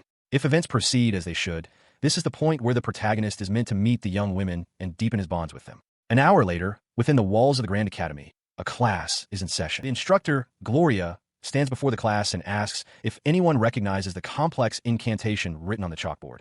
From the back of the room, the masked swordsman's hand shoots up as he confidently declares, yes. He stands and provides the correct answer, identifying it as the magic sequence of Zoltak, advocated by the Julius Magic Association.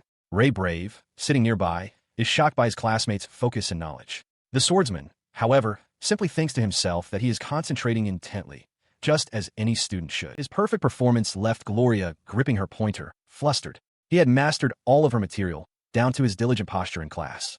Her small companion, however, was thrilled, shouting its approval and readiness for the next challenge. She sat with a confident smile, declaring that Mama Gloria's lessons were exceptionally fun. She glared back, demanding to know what the traitor Demonio was trying to pull. His outward confidence masked an internal conflict. Looking out the window, he considered the difficulty of balancing his actions. Becoming a hated troublemaker was the last thing he wanted, as deviating too far from the original plot would render his knowledge from his past life useless. Elsewhere on the academy grounds, two of his classmates, Carol and Mina, found themselves in a tense situation. They were being confronted by two older students.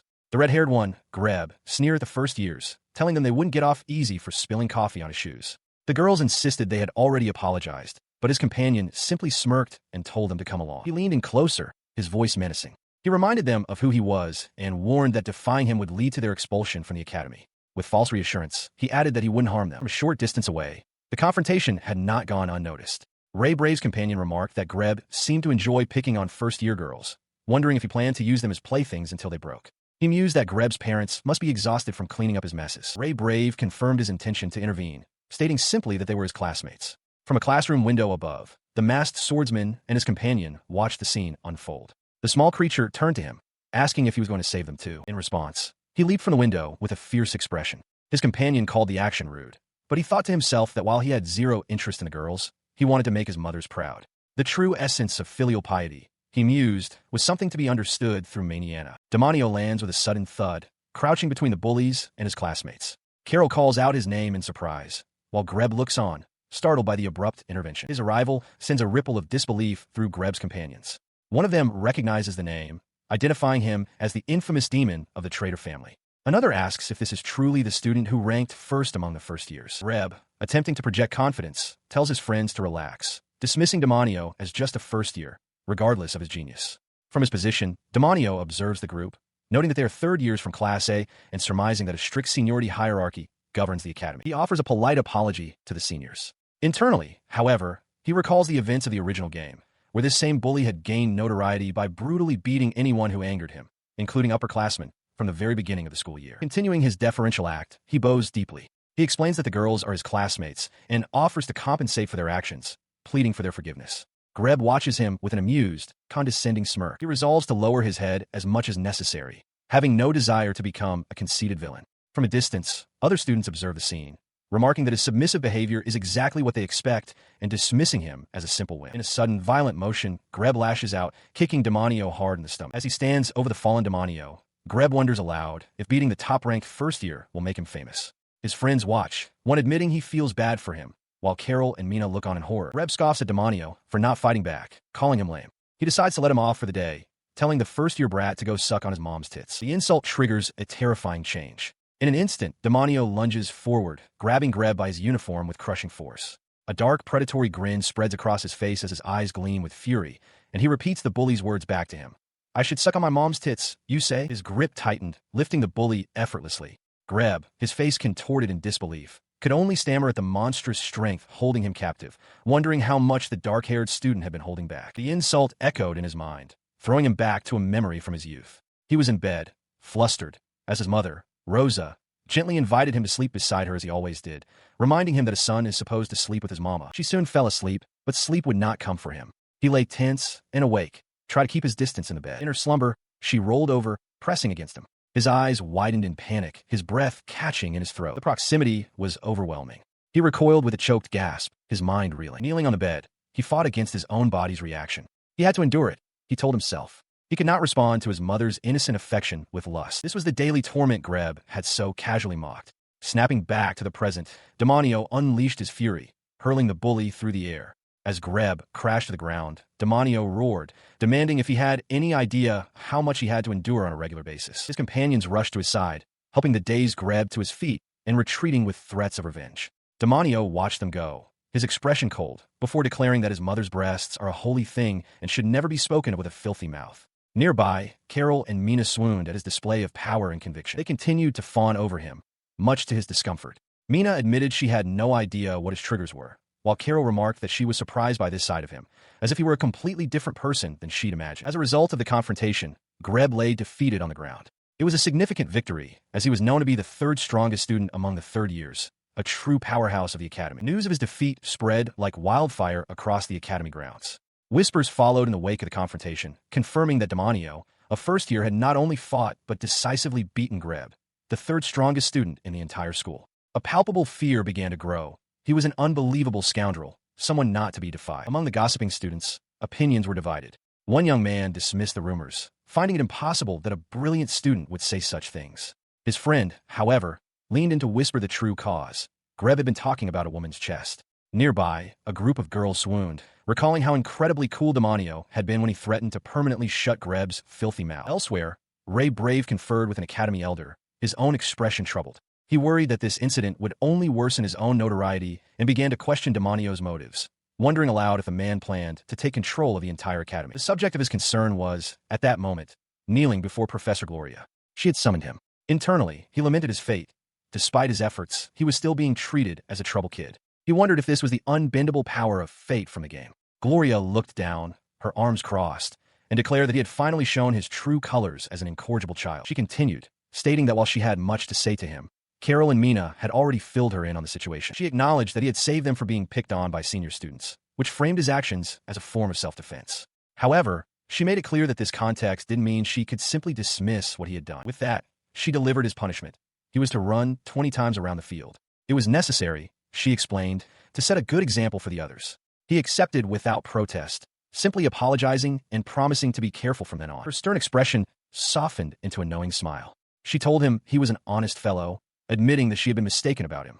As a veteran professor, she could tell these things. She then reached out and gently patted his head, her smile remaining. He might be a trouble kid, she conceded, but he was definitely not a rogue. As she turned to leave, he rose to follow. A realization settled in his mind. This was exactly the same as in the game. While the other professors would treat him like a ticking time bomb, Mama Gloria was the only one who treated him normally, like any other student. He clenches his fist, his resolve hardening. He recalls Professor Gloria, remembering her as both kind and strict, the best professor he knew. That is precisely why he would be damned if he allowed her to face her fate alone. He knows what will happen. She will tell her companions to leave it to her, to press on, and then she will be left to die. With unwavering certainty, he vows that he will not let Mama Gloria perish. 1 month into the school year, Gloria gathers the first-year students at the mouth of a torchlit cavern. She announces their next activity. They will be split into groups of 5 to explore down to the 5th floor of the dungeon. Her voice rings with authority as she warns them not to underestimate the dungeon despite its low level. A moment of carelessness in real combat, she stresses, could cost them their lives. With a final command to stay on their guard, she sends them off. Gloria further explains that this dungeon exploration is a required extracurricular activity for all first years during their first term. However, while it is compulsory for the low-class students, participation is entirely voluntary for those in the high class. She notes that while students often explore dungeons for extended periods, even on holidays, no one from the higher classes chose to participate. Her gaze then lands on the sole exception, standing with his arms crossed. Demonio Tridor, the only participant from Class A. Gloria approaches him, questioning why he would do this solo without a group. She points out the vast difference in power between him and the other students, but he simply states that he doesn't mind. He lets out a large, indifferent yawn as other students wonder why the top-ranked student would bother with this activity. He had a single reason for taking part: to make sure he didn't get on Gloria's bad side. The true, unspoken reason flashes in his mind, a memory from another timeline. In the original game, Mama Gloria loses her life during this very extracurricular class. Meanwhile, deep within the dungeon, the other students are already in the thick of battle. Ray Brave, the game's protagonist, slices through a stone golem as his party members. Rebecca, Monica, and Sakura handle other threats and gather valuable crystals. Elsewhere, the masked swordsman dispatches a massive wolf-like beast with casual ease. From a distance, Gloria monitors the students' progress on a floating magical screen, her expression unreadable. The first day of the dungeon exploration concludes without any apparent issues, and night falls upon the cavern entrance. Suddenly, a panicked voice cuts through the darkness, shouting in alarm, "What?" Miss Gloria. She sits with her students on the 5th underground floor of the dungeon, where the sudden revelation that she has children has left them speechless. She calmly states that it shouldn't come as much of a surprise. To illustrate, she opens a locket, revealing a cherished image of her daughter, Gelda. She adds that the girl is turning 6 this year. A fond smile touches her lips as she describes Gelda as a lovely and well-behaved girl, musing that her daughter is nothing like her. Her rare display of warmth is not lost on Ray and Rebecca. Ray comments that he's been so swamped with work lately that he hardly gets to go home, showing a hint of understanding. She continues, explaining that she must leave her daughter in the care of servants, a choice that makes her feel she is causing the child to suffer due to her parental obligations. Determined, she announces her plan to take a long vacation after this class to go home, believing she must finally do something mother-like for the girl who has no one else. As she daydreams about taking her daughter to the market and the play she promised, Demonio listens from a distance. His small, winged companion calls out to him, sensing a shift in the air. The companion is suddenly struck by a dreadful feeling. Though she cannot quite place it, she has a powerful premonition that Gloria is going to die. Her premonition only confirms what he already knows. In the original game, Mama Gloria was known for setting up her own death flags, being a workaholic, taking her first day off in a long time, her family duty, and a promise to her daughter. She had triggered every single one. He recalls the grim timeline. The very next day, the leaders of an enemy organization would attack the dungeon. Their targets were the heroines, who held secrets within their lineages. As the students came under attack, Gloria would intervene. In that moment, she would put her life on the line to protect her students, shouting for them to leave it to her and go. And there she would die. He couldn't stop the tears as he recalled the funeral scene from his past life. On the screen of his memory, Gloria's daughter, Gelda, was bawling her eyes out in front of the coffin, crying for her mother. His grief hardened into resolve. He vowed to save her, one way or another, and to crush the stupid, cliched death flags that led to her demise. His thoughts turned to strategy as he walked with the other students. He had considered avoiding this extracurricular activity, but realized it was a prime opportunity. Letting the event play out to a certain degree would make it easier to lure the enemies into making their move, allowing him to counter them. As the others celebrated the chance to finally have a bath, he remained focused on his plan. They arrived at a building with separate entrances for men and women. One of the students expressed surprise that a dungeon would have hot springs, but another explained that the academy had apparently set it up for use in classes. As the boys prepared to enter, Rebecca pointed a stern finger at Ray Brave, warning him not to dare peep on them. She noted that the walls were a bit run down, and he stammered that he would. Her words triggered another memory for Demonio. He recalled with a jolt of panic that this was the night of the infamous peeping event from a game, where a wall breaks down and the girl's bath comes into full view. He realized the situation was bad. He would be dragged into the mess at this rate. He had to evade it at all costs. As an adult with common sense, the thought of seeing naked teenagers made his stomach churn. He turned and fled from the building. He ran until he was out of breath, finally stopping by a secluded, rocky pool. Catching his breath, he looked around, only to see the winged girl already submerged in the water, looking up at him in surprise. She remained in the water as he took in the scene. He realized it was a hot spring. A smile spread across his face. This was perfect, as he had wanted to take a bath anyway. He slipped into the warm, hazy water. As he relaxed, he noticed the winged girl beside him, also enjoying the bath. He let out a contented sigh, stretching in the soothing spring. He froze, his eyes widening in disbelief. In the steaming water before him was not the winged girl, but his instructor, Gloria, stretching languidly. The hot spring was known for its rejuvenating and stiffening effects, a fact that did little to calm his racing mind.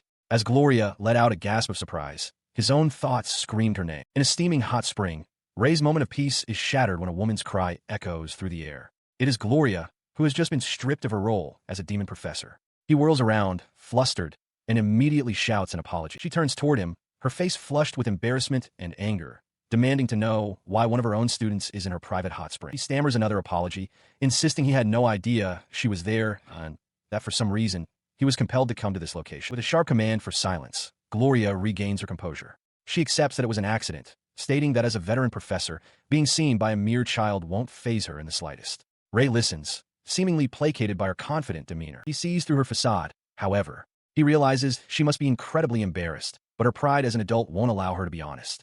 To him, her attempt to act cool is simply adorable. She continues her attempt at nonchalance, lamenting that she used to have a more toned body, even with defined abs, but has been too swamped with work recently to maintain it. He recognizes her words for what they are, excuses born from worry that she's out of shape. He finds this trait, which he considers a charm of young heroines, to be incredibly cute. She then adds with a self-deprecating smile that he is also out of luck, as his partner in the mixed bath happens to be an old woman of a demon professor. Her thoughts reveal a deeper insecurity. She is well aware of how her students regard her, imagining they would find her body boring and would much prefer that of a younger woman. He can't stand to hear her speak that way. Ray surges to his feet, splashing water everywhere as he shouts, demanding to know what she is saying.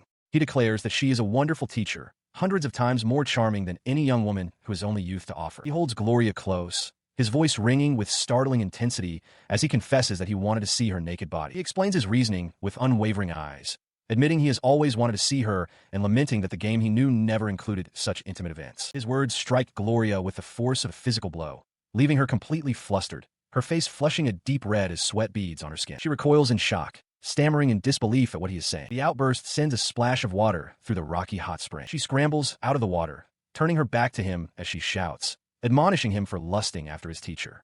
Ray remains submerged, looking stunned. He counters her accusation with a roar of his own, insisting that she is a wonderful teacher. Now dressed, Gloria looks down, her anger giving way to quiet confusion. Her composure shaken, she wonders to herself just what is going on with this particular student. Elsewhere, deep within a dungeon's lower floors, a cloaked figure kneels. Placing a hand against the stone wall, they sense a strange mana, noting that it is being skillfully hidden. The figure considers if they have been detected, but dismisses the idea, reasoning that the Academy would have made a more significant move. Their attention then narrows, sensing a single person moving and pondering the unique nature of their mana. In a stark vision, a cloaked figure in a full helm stands over the defeated form of a masked swordsman. On the wall behind them, images of the Witch of Thunder and a set of powerful restraints are displayed. The figure contemplates the scene, wondering if the fallen man is connected to the incident involving the powerful witch. The vision fades. In the present, this same knight stands within a dungeon, a massive, glowing magic circle materializing at their feet. As the ground begins to tremble violently, they determine that their plans will need to be adjusted. Nearby, Ray Brave and Rebecca look on in alarm. From the cavern floor, the source of the tremor erupts. A monstrous, multi-headed hydra bursts forth, shattering rock and roaring. The students can only stare in shock as the beast emerges before them. Rebecca's voice cuts through the stunned silence, her eyes wide with terror as she identifies the creature with a single, horrified shout. It's a hydra. Her mind reels, unable to process the impossibility of the situation. She questions aloud why such a legendary monster would ever appear in a lower-level dungeon, one supposedly managed and secured by the Academy. The hydra strikes without warning, one of its heads lunging into the crowd and sending students flying. Ray Brave stands frozen for a moment, his face a mask of disbelief and horror at the sudden carnage. The chaotic scene cuts away to a surreal, watery space. A small, winged girl frantically splashes, shouting for someone to wake up and change the outcome. Within a cavernous training ground, a monstrous, multi-headed hydra erupts, sending Academy students scattering in terror. One of the girls cries out in alarm, asking if the others forgot to carry their teacher. In the face of the beast, Ray Brave steps forward, sword held ready. With determination etched on his face, he prepares to confront the creature. He leaps into action, bringing his blade down in a powerful arc towards one of the hydra's heads. His blade, however, glances off the creature's unbelievably tough scales with a sharp clang. As Ray recoils, the other students look on in despair, certain they are doomed. Just then, a fiery projectile hurtles past them towards the monster. The blast erupts against the hydra's flank. Miss Gloria appears, her pointer held like a weapon.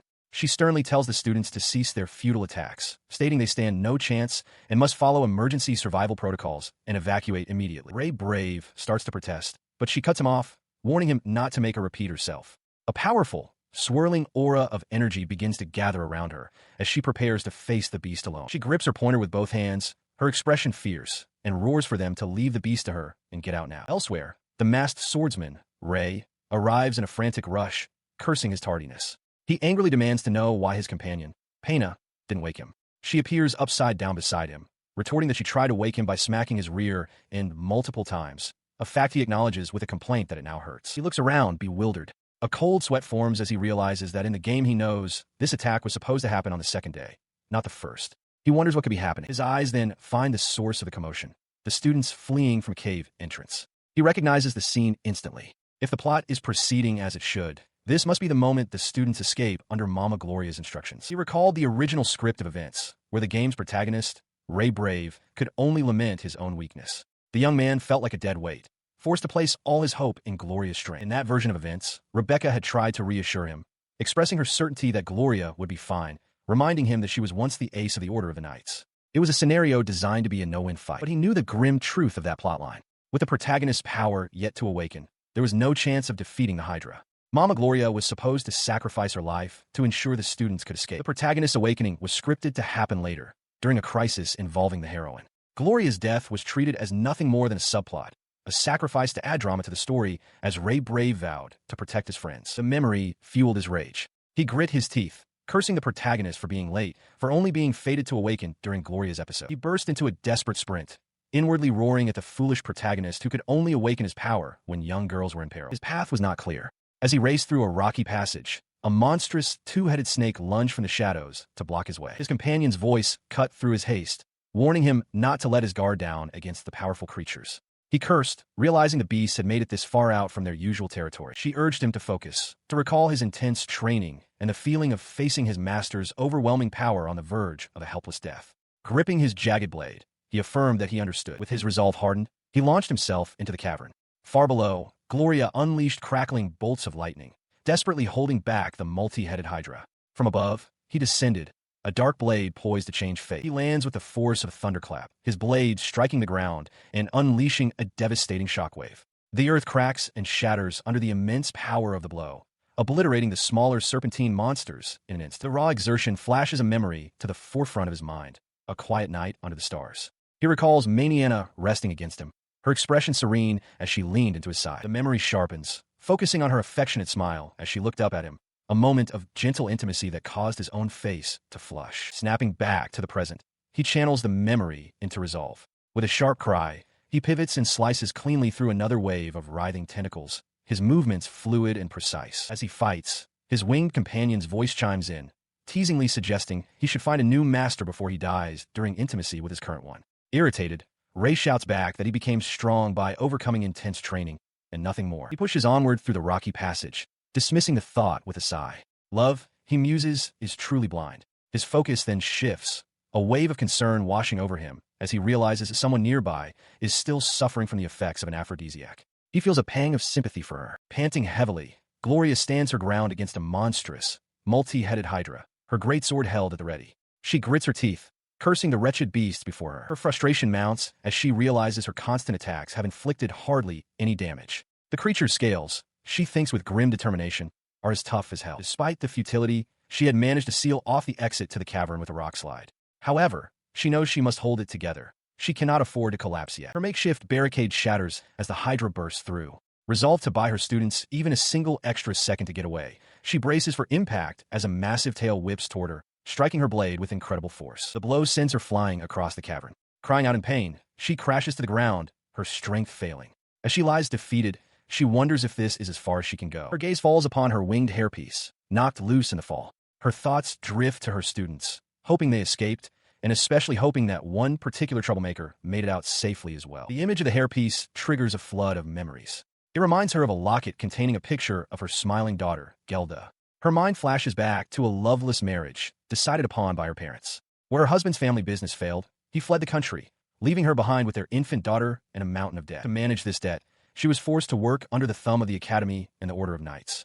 The memories show her swamped with work, toiling late into the night. On the other hand, she recalls that working as a professor wasn't much of a struggle. In fact, she found it to be very fulfilling, confidently instructing her students on complex magical theory. A more recent memory surfaces.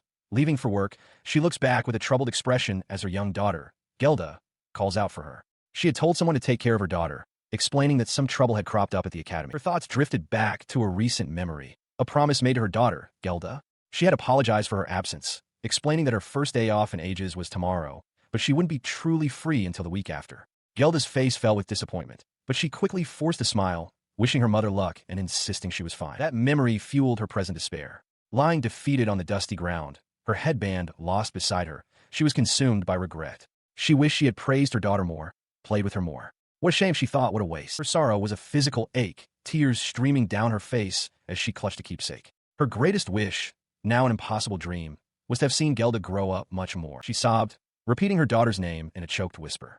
"I am sorry, Gelda. I'm so sorry," she lamented, wishing she could have held her so much more. As she lay lost in sorrow, the towering Hydra loomed over her. Its multiple heads reared back, fangs dripping as they prepared to descend for the final, fatal strike. But before its fangs could find their mark, a torrent of high-level dark magic erupted from the ground. Vicious, thorny tendrils of shadow shot upwards, ensnaring the beast in a construct identified as the prison of darkness. The sudden intervention left Gloria stunned. She looked up, her eyes wide with disbelief, as a calm voice cut through the chaos, assuring her, "You can go home and hug her as much as you want." In response to the lingering threat, a solid wall of shadow materialized before her, forming an impenetrable shield. The voice spoke again, this time with unwavering resolve. "I won't let you die here." The source of the voice was revealed. The masked swordsman stood with his jagged blade drawn, flanked by the winged girl. He swore to protect Gloria, then added with a sharp edge of annoyance, "Seriously, you're way too late." They're happy. The masked swordsman stands firm, his jagged blade ready, as the multi-headed Hydra looms before him, its many maws roaring in fury. Watching from the ground, Maniana's eyes widen in disbelief. She realizes with a shock that he just cast an advanced spell, something she thought impossible. She understands this is a level of power far beyond what is considered high level. It is an unreachable territory, a might that only a handful of knights in the entire order are capable of wielding. Back in the cavern, Despina remarks that they barely made it out. Maniana, still processing the event, notes that his power is beyond the capabilities of a student and that he is teleporting using shadows. She clutches her cloak, wondering what is truly going on. He simply agrees with Despina's assessment. She adds that it was a good thing she had already tweaked things beforehand, blocking off the passageways to cover their escape. He then reveals his own foresight, explaining that his current sleep-deprived state is because he snuck into the dungeon the previous night. He planted several teleportation circles around the area, which they can use to escape once they reach them. His preparations went even further. He reveals that he had already secretly marked Maniana with the coordinates for the teleportation, a glowing magical sigil now visible on her shoulder. He had anticipated that the enemy might discover his plans and attack sooner than expected. After all, teleportation is a high-level spell that requires special skills and extensive preliminary preparations to use effectively. Just as he considers this, a new threat emerges. A massive, serpentine creature with a wicked maw materializes and fires a concentrated blast of energy directly at the group. Despina cries out in alarm. The beam of light detonates with immense force, engulfing the area in a blinding explosion.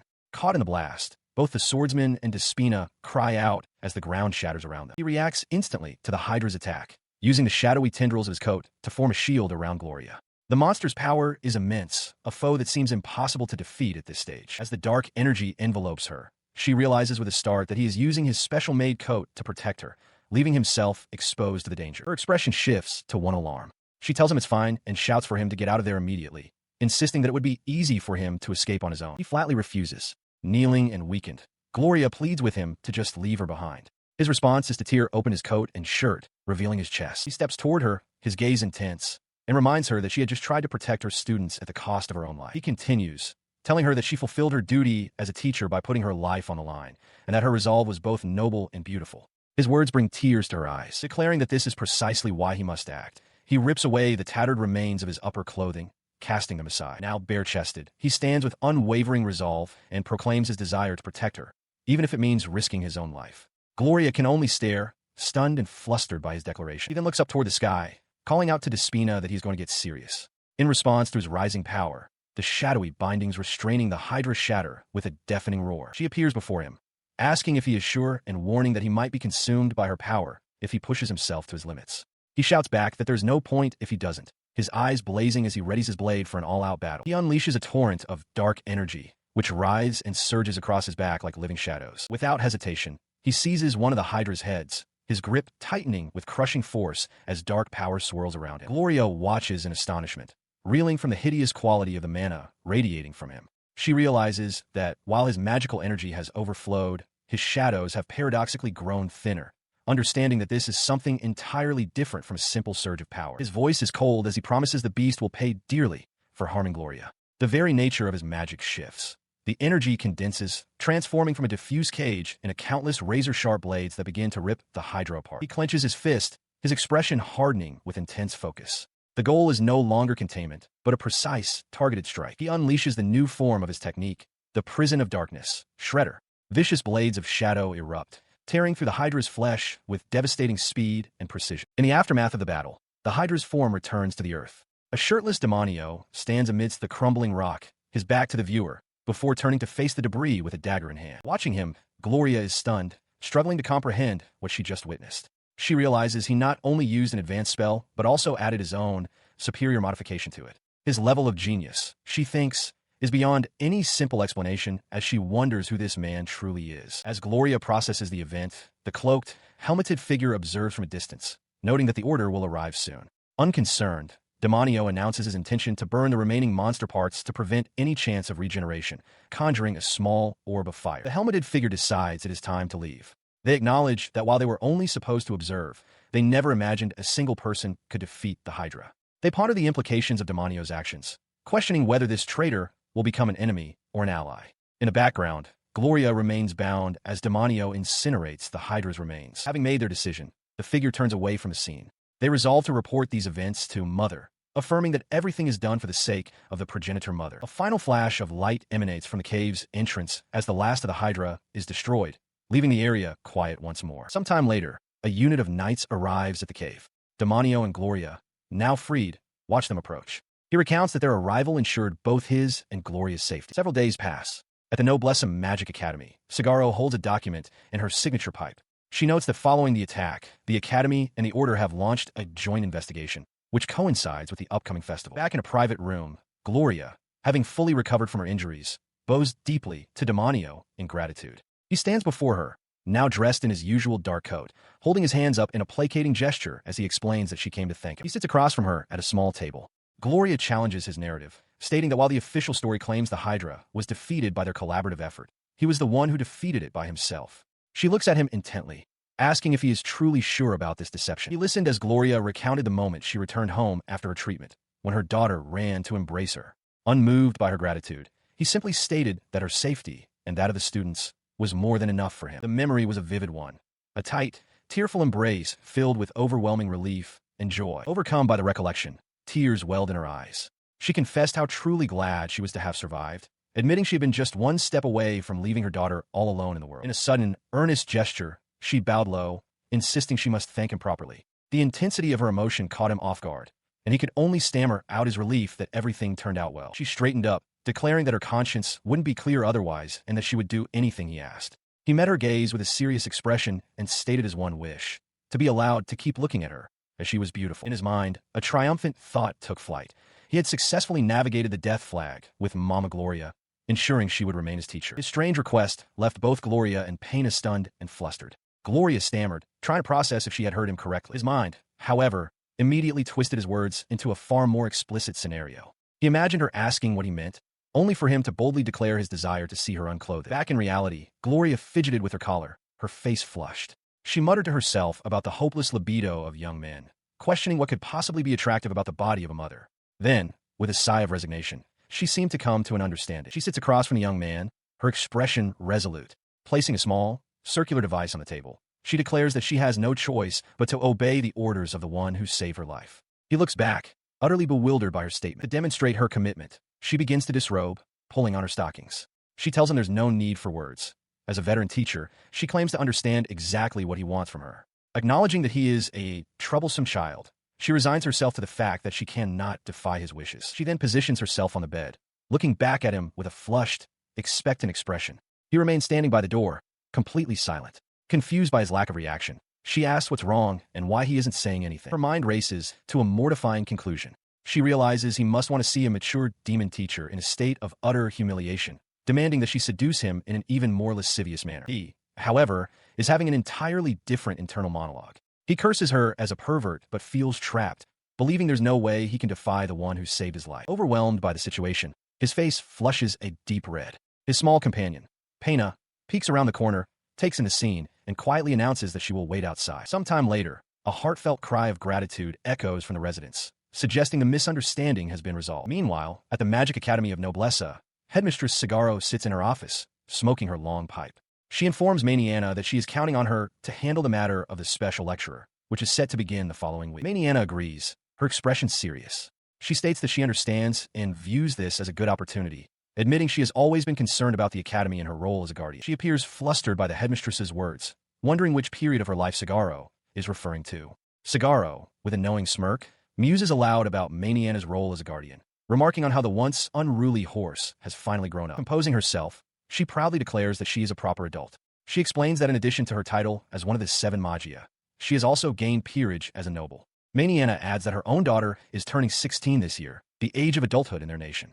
She reflects that while she was once unruly, she has since mellowed, gaining common sense and decorum. 2 weeks have passed since the dungeon attack at Noblesse Magic Academy. On the school grounds, 2 students watch Ray Brave walk by with his companions, identifying him dismissively as the E-class peasant who can't use magic. As they walk, Rebecca reminds him that his contribution during the incident was immense. She recounts how he fought against the monsters, allowing all the other students to escape to safety. The memory is vivid. Ray, the protagonist, single-handedly held back the monsters that had appeared along the escape route, ensuring his classmates could flee unharmed. Rebecca continues, telling him that people are finally recognizing his incredible strength and that his reputation is steadily improving, just as it did in the game. Monica adds that she wishes she could have fought alongside him, but Ray humbly insists he didn't do much. However, a new crisis emerges elsewhere on campus. A slime monster, one specifically designed to only melt the fibers of clothing, has escaped from the research building. The creature immediately hones in on a group of girls, its strange properties making it target their clothing specifically. It lunges, splashing its gelatinous body across Rebecca, Monica, and another female student, its corrosive substance instantly dissolving their uniforms. Exposed and flustered, the girls cry out. Rebecca shouts in frustration as mysterious shadows begin to cover them, yelling at the gawking boys not to look. The slime poises to strike again. From a nearby terrace, Demonio calmly sips his drink. He remarks that young women shouldn't show so much skin in public and manipulates his shadows to cover them. The girls, touched by what they perceive as his awkward kindness, are smitten. He inwardly notes their convenient misunderstanding. His actions do not go unnoticed. The same 2 students from before recall hearing that Demonio was also amazing during the dungeon attack, fighting alongside Gloria. They begin to reconsider their view of him, suggesting that maybe he isn't so bad after all as his infamous reputation starts to change. He stood with his classmates on the training grounds as Gloria announced a practical lesson for the day. She informed them that a special instructor would be joining, revealing that she herself had returned to the academy after a break. The special instructor stepped forward, and he recognized her immediately, Lady Maniana, one of the legendary 7 Maggia.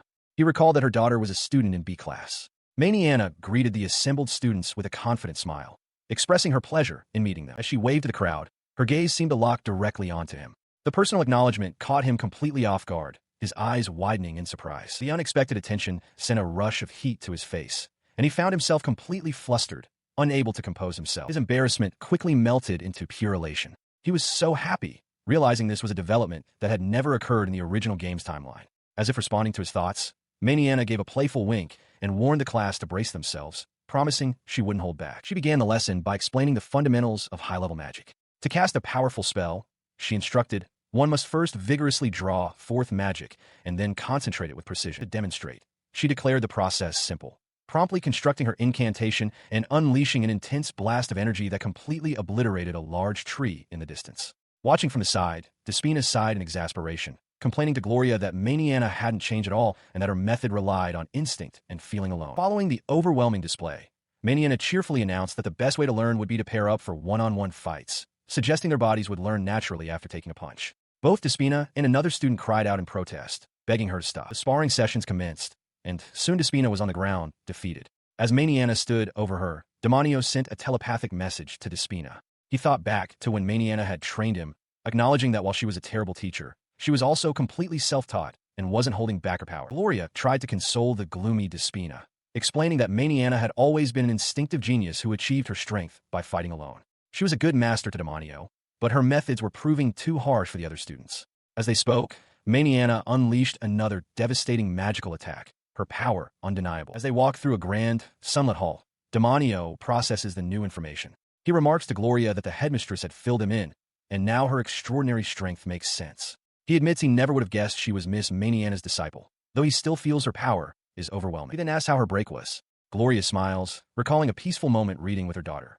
She explains that she enjoyed her time with her to the fullest, fawning over the child so much that she eventually got annoyed. With a sigh, she adds that it's about time to get back to work. Her expression turns serious, her face partially obscured by shadow. She tells him that, more importantly, she needs to ask if he's truly sure he wants to continue calling her Miss. As Demonio looks on, flustered, Gloria blushes and reminds him of her previous request, that he can call her Mama when it's just the two of them. He hesitantly complies, uttering Mama Gloria, creating a moment of awkward intimacy. Breaking the tension, she turns and walks ahead down the corridor, stating that they have no time to be taking things easy. He follows close behind. Upon entering a large, well-appointed room, Demonio's gaze is drawn across the space. He sees the game's protagonist, Ray Brave, engaged in conversation with Maniana and her winged companion. From his vantage point, he watches Maniana give a cheerful wave and a wink, an interaction that sours his mood. He internally grumbles about the protagonist and Mama, Maniana. The scene shifts to a quiet, stately office. A long, ornate pipe rests in an ashtray, smoke curling gently from its bowl. Behind the desk sits a figure obscured by a large witch's hat. The figure is revealed to be a woman with long, light-colored braids, a confident smirk on her face. She apologizes for the summons and addresses the stunned Demonio by his startling name, Demonio Traitor. The shock of this address is overwhelming.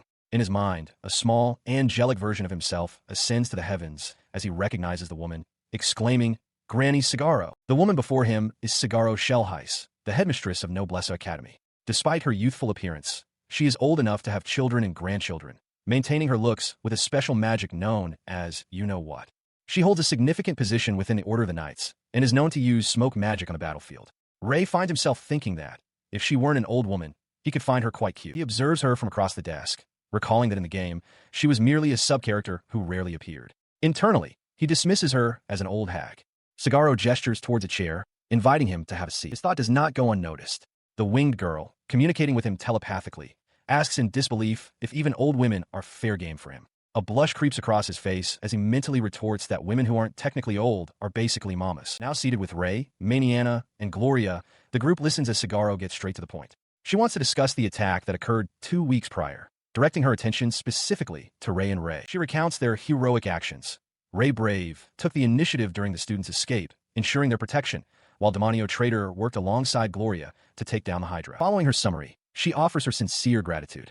Both young men appear flustered by the formal thanks. Ray quickly adds that it was thanks to their great work that they were able to get through the ordeal without a single casualty. Her expression then turns serious as she shifts the topic. The investigation, she explains, has yielded a clue about the perpetrator. She looks at them intently and asks if they have ever heard the name Alta Mater. Before they can answer, she elaborates. Alta Mater is a criminal organization that has been rapidly growing in power in recent years. They are, she states, the group currently causing the most trouble for the Order of the Knights. Maniana then contributes her own intelligence, confirming that she has fought against them in the past. She adds a crucial detail from witness reports. One of Alta Mater's leaders is a man who wears an iron mask. Cigaro takes a drag from her pipe, summarizing their current position. They now have a name for their enemy, Alta Mater, and a description of one of its leaders. However, she concludes grimly, they still know very little about the organization itself. She continues her explanation, revealing that the organization's top leader is called Mother, or Progenitor Mother, and that a group of people worships her. The winged girl, floating in disbelief, asks if he just made up the story about an organization that worships mothers. He flatly denies it, his expression grim as he confirms that Alta Mater is the final boss organization from the game. Ray Brave considers the implications, realizing that since his fellow students were attacked, the Academy will not let the perpetrators go unpunished. He recalls how deeply involved they were in the game's plot, from an incantation engraved on a character to a training submission designed to sabotage Demonio. He understands the gravity of the situation as Cigaro explains her strategy. She clarifies that she summoned Maniana specifically to have her work behind the scenes on this incident, confirming that hiring her as a special instructor is merely a cover story for her covert operations. Maniana's shoulders slump in disappointment, as she had intended to take the instructor role seriously. Cigaro bluntly tells Gloria that it's obvious a muscle brain like Maniana isn't suited for teaching, and instructs them all to keep what they've just heard a secret. One of them then asks why she's leaving such a critical task to them. Cigaro, holding a tray, replies that she doesn't want to cause any careless disturbances herself. She brings her long pipe to her lips, a confident smile playing on her face. She tells them to consider this a sign of her high expectations and faith in their abilities. As Ray and the masked swordsman turn to leave the now concluded meeting, she calls after them. She states that moving forward, she will be asking for their help and counting on them. He walks down the corridor, the winged girl floating beside him as he quietly murmurs Demonio's name. He reflects on how much has already deviated from the events of the game. His thoughts are interrupted when Ray Brave approaches from behind, praising his impressive feat of defeating the Hydra alongside Gloria. Ray's fist clenches in frustration as he admits that, by contrast, all he could do during the attack was run away. He extends a hand, his voice filled with newfound resolve. He declares his desire to become strong, just like a masked swordsman, vowing to work as if his life depends on it to catch up. Together, he proposes they can aim for greater heights as students of the academy. The masked swordsman, however, recognizes this scene. It played out in the game as well, a moment where Rei was impressed by the original Demonio's strength and talent. But he also recalls Demonio's cruel dismissal, a cold command for the lowly commoner to know his place. His mind flashes with a disturbing vision of the original Demonio's thoughts, a sinister obsession with little girls, and he wonders what might have been if he hadn't adopted that arrogant persona. As Rei's hand reaches closer, the dark thoughts swirl. He recoils sharply, channeling the original character's disdain. He thinks of the words Demonio would have used, a venomous declaration that the very idea of getting friendly with a commoner makes him sick, a cruel jab at Rei's earnestness. The abrupt rejection leaves him reeling internally. He realizes he acted just as the game character would have, a fact that clearly pains him. A small, winged spirit appears beside him, bluntly stating that his personality is a pain. A tense silence falls between them. The masked swordsman stands stiffly while Rei, his hands still outstretched moments before, now looks down at the floor, his expression unreadable. But instead of despair, a new fire ignites within Rei. He clenches his fist, realizing the masked swordsman isn't just a genius. This understanding fuels his own determination. He too must give it his absolute best. Meanwhile, in her office, Headmistress Sagaro sighs, remarking that more trouble seems to be piling up. She resolves to be more thorough than ever in monitoring foreign enemies and preparing countermeasures against them. Gloria agrees with the sentiment, but adds a crucial point. While foreign enemies are a concern, she cautions that they cannot afford to focus on them alone. She reminds the group that they are in an elite academy where skilled nobles from powerful families gather. The implication is clear as the view shifts to an ornate chandelier. The presence of so many students with special origins naturally means their parents are influential figures as well, creating a complex and potentially volatile internal political landscape among the student body. The first years are known to have a particularly eccentric group of parents. Elsewhere, Sagaro reviews a document with an annoyed expression. She mutters in frustration that they already have a guardian who has made a tricky request of them. The request originates from a remote elven village at the ends of the continent, where a serene elf woman sits peacefully in a sunlit clearing. An elven guard approaches her, addressing her as Lady Tiara. He reports that the gate leading to the capital will require several days to repair, as it has been in use for quite some time. She listens, then states her intention to depart for the academy as soon as preparations are complete. Her wish, she explains, is to bring back Miss Tina. A gentle, knowing smile graces her lips as she gazes forward, small birds fluttering around her hands. Her expression shifts, the smile tightening with a hint of mischievous determination as she lets out a soft, breathy sound. Within the sprawling metropolis known as the capital, daily life unfolds on its busy streets. In one such street, Lady Tiara appears suddenly flustered, her elf guard looking on with concern. Elsewhere, at the Trader family house, a weekend visit begins. Demonio sits at a patio table across from his mother, Rosa, announcing that he has returned home. She smiles warmly, remarking that it has been a long time since they've had a chance to talk so leisurely. Demonio agrees, explaining that things have been hectic, but he has finally received permission to use the teleportation gates, which will allow him to visit home more often. He clarifies that these gates are teleportation devices connecting key locations, run by the Order. Normally, students are forbidden from using them, but access is granted as a special privilege to the year's top-scoring student. Rosa listens, expressing that she had been worried, but it seems he is trying his best. She muses that since he is brilliant, kind, and dashing, he must be quite popular at the academy. She admits her main concern was that he might bring a girlfriend home with him. Demonio quickly dismisses the idea, insisting he has no time or energy for such things. His denial is cut short as Rosa's eyes widen in surprise. She remarks that he has certainly surprised her by bringing home not one, but two old women. Demonio looks on, flustered, as Gloria and Maniana are now seated at the table. Gloria speaks first, her expression stern, stating that as his teacher, she always wanted to visit his home. Maniana then adds with a confident smirk that it is a master's duty to escort her most precious disciple. Hearing their justifications, Rosa beams with delight. She clasps her hands together and declares that her beloved son Demonio is truly adored. He watched the women interact, a wry smile on his face. The atmosphere felt as tense as hell. He turned to his companion, Pena, and explained that in his former world, people like them were called mom friends. She stammered, insisting he had the wrong idea. Demonio, however, appeared blissfully unaware, simply glad that everyone seemed to be on good terms. The tense conversation gave way to a lively dinner. Demonio, now in a vest and shirt, served food to his mother Rosa, his teacher Gloria, and his master Maniana. As night fell over the estate, the meal continued. Later that evening, Rosa and Maniana shared a bath, laughing and splashing water on each other in a display of camaraderie. While Demonio was settled in his room for the night, quiet footsteps padded down the hallway, stopping just outside his door. The approaching figure was Maniana, now dressed in light sleepwear. She hesitated in the hall, her thoughts in turmoil. She questioned her own actions, wondering if she could really blame a potential failure on an aphrodisiac, and steeled herself to act before her daughter's classmate could make a move. She reached his door, her hand trembling slightly as she reached for the knob. She swore to herself that this would be the last time. But before she could turn the knob, another hand shot out and clamped down firmly on her wrist, stopping her cold. The hand belonged to Gloria, also dressed for bed. Startled, Maniana demanded to know what she was doing there. Gloria shot back, asking her the same question and declaring it inappropriate to enter a young man's room dressed in such a manner. She forcefully argued that Maniana should go back to her own house, reminding her that her own child was very young and currently away at a sleepover. She and Maniana are stopped in their tracks as the door to Demonio's room opens, revealing Rosa, flustered and clad in revealing nightwear. Rosa, equally surprised, utters both of their names. Peering back into the empty bedchamber, she informs them that if they're looking for Demonio, he has already gone out. The tense confrontation moves into the hallway under the moonlight. Gloria, with a stern expression, demands to know why Rosa was in that room. Maniana, equally suspicious, questions her choice of dress for such a visit. Elsewhere, under the same crescent moon, Demonio stands cloaked and masked on a high perch. He reflects on his foresight, remembering the need for follow-up after averting Gloria's death flag. His attention is drawn to the grounds below, where an intruder has just infiltrated the garden, sensing that a rat has entered his domain. Perched high on a tree branch overlooking the mansion grounds, Demonio, Tridal watches a lone intruder.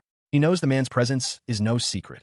A barrier erected around the property can detect any such trespassers in no time. The intruder looks up, his face a mask of shock as he recognizes the figure above, stammering the name Demonio Traitor. In response, Demonio calmly unleashes an intermediate magic spell, Earth Lance. Dozens of sharp rock spikes erupt from the ground, forcing the intruder to hastily conjure a defensive magic circle, cursing his predicament. With a flick of his cape, he effortlessly shatters the remaining lances. Then he vanishes. The intruder whirls around, bewildered, frantically searching the moonlit clearing for any sign of his opponent. He reappears in an instant, pressing the cold, jagged edge of his blade against the intruder's throat. The man freezes, pleading for his life. He confesses that he only accepted the job to investigate the Tridal family, the traitor family, for the money. His eyes narrow as he listens. He surmises that this man is just a hired lackey, someone of even lower standing than a common minion working for the organization known as Alma Mater. He realizes his enemies must have been researching him for some time, likely ever since the Hydra incident. They must have set their sights on his in-game persona, Demonio, even back then, aware of the rumors that he had been stained by darkness. He tightens his grip on his weapon. He doubts this man possesses any valuable information about them. Rather than capturing him, another idea begins to form. He tells the captive that, unfortunately, he has nothing to offer to lowly bandits. The intruder, sweating profusely, quickly interjects, claiming that there is, in fact, one thing. Demonio's expression contorts with absolute hatred as he begins to speak. He mentions his stepmother, Rosa, describing her as a shameless parasite, a female pig who seduced his father solely to live off the family's wealth. A sinister grin spreads across his face. He tells the bandit he is free to take that woman with him.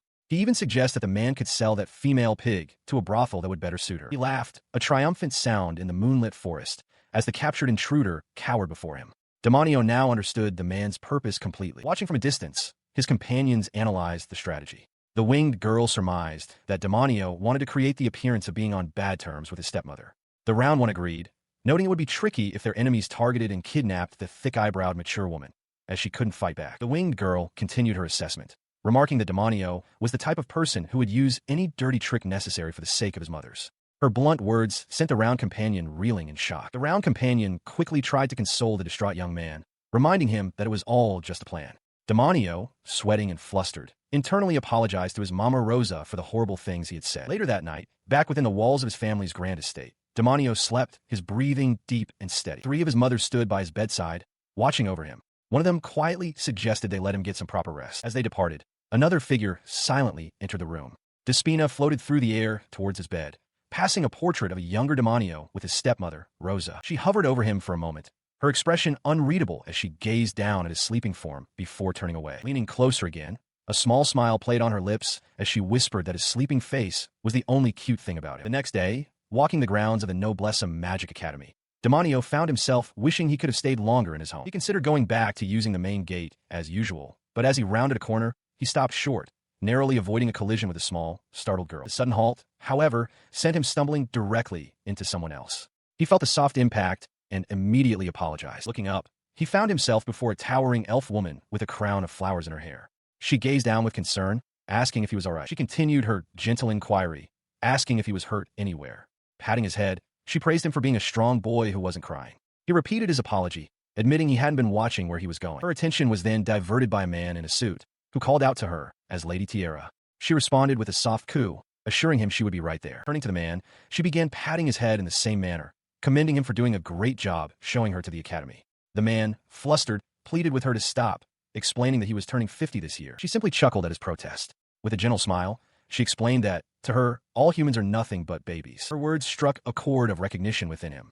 An image of a cherubic infant with a halo flashed in his mind. Mama, Tiara? He was now certain of who she was. He recalled her profile from the game. Tiara Elin Forest, the elder of an elven village at the ends of the continent. Over 1,000 years old and standing more than 2 meters tall, everything about her was immense. She was one of the heroines, a huge mama, whose size was her greatest appeal. As he watched her walk away with her companions, he remembered that she had been a very popular subcharacter among a certain portion of the players, a portion that included him. His eyes narrowed with intense focus. He understood now. The fact that she had come to the academy meant only one thing. As Tiara and her guard proceeded through the grounds, her presence captivated the other students. 2 young men watched her pass, their faces flushed with awe, one murmuring to the other that things were finally about to begin. What was beginning was a pivotal series of events known from the game's lore, the convention of the Elven Elfarch. With a determined shout, Ray Brave projects a glowing, circular shield of magic. He stands his ground against a massive, monstrous bird, declaring that he will protect his friends as the creature is blasted back by the sheer force of his power. This display does not go unnoticed. From the shadows, a figure in a dark cloak and full helmet recognizes the power, realizing they must report this to their mother. Nearby, his friends Monica and Rebecca can only stare in shock, questioning how it's possible for Ray to wield magic. He himself is stunned by the result. His magic has carved a new cave entrance into a cliffside. Staring at his hands in disbelief, Ray questions if this incredible power is truly his own, all under the distant watch of the Noblessum Magic Academy. Later, inside the academy, Monica reflects on the event. She notes that Ray's magic seems different from any regular magic she knows and proposes that they should investigate its nature by researching in the library. Within the library's towering shelves, Sakura has a sudden realization while reading. She wonders aloud if Ray's ability could be a form of ancient, lost magic, recalling that Tina had mentioned something similar just the other day. The thought brings to mind a somber Tina, who recalls a legend from her elven village. The story spoke of someone who used that very same power during the Great War, long ago. Her grim expression suggests a dark history tied to this ability. From a distance, the masked swordsman known as Ray observes the scene. He notes internally that the story is progressing according to the plot. The protagonist has awakened his true power during a crisis involving the young girls. His gaze settles on Ray, comforting the distressed elf. He approaches her, asking what's wrong. Tina looks up at him with worried eyes, explaining that her mother is at the academy right now and intends to take her back to their village. Her voice breaks as tears well in her eyes. She pleads with Ray, asking what she should do, confessing her desperate wish to stay at the academy. In the distance, the headmistress's office is visible, where the fateful meeting is taking place. Inside that office, the atmosphere is heavy. Lady Tiara, the elf matriarch, sits with a calm but unyielding demeanor, flanked by her guard. Across from them, representing the academy, sit the formidable Granny Sagaro and Gloria, their expressions stern and serious. She is Tiara Elin Forest, the mother of the first-year student Tina.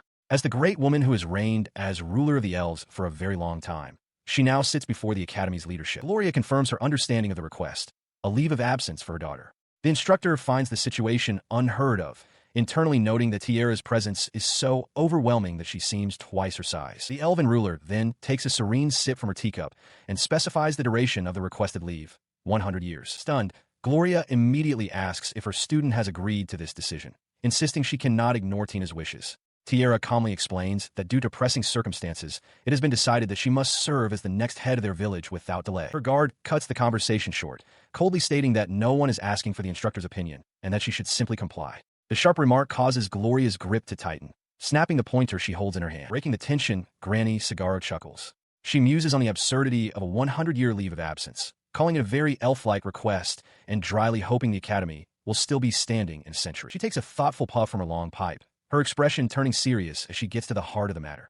The fact that Tiara wants her daughter away from the school for a full century. This long duration, she deduces, must mean that the legendary world tree is involved. At the mention of the name, Tiara's fingers tap lightly against her teacup. Gloria reacts with surprise at the mention of the world tree. She acknowledges her awareness of the ancient legends passed down in the elven village, but admits she had always dismissed that particular story as nothing more than a fairy tale. She elaborates, revealing that she has been receiving reports of monsters growing unusually vicious in the western continent. While the connection to the world tree remains unconfirmed, she concludes that Tiara's urgent request implies an irregular and serious situation has arisen. She lets out a long, weary sigh of resignation. In contrast, Lady Tierra beams, praising Sagaro for being so well-read and having done her research, affectionately calling her a good girl. Sagaro bristles at the condescension, muttering about the nerve of being treated like a child.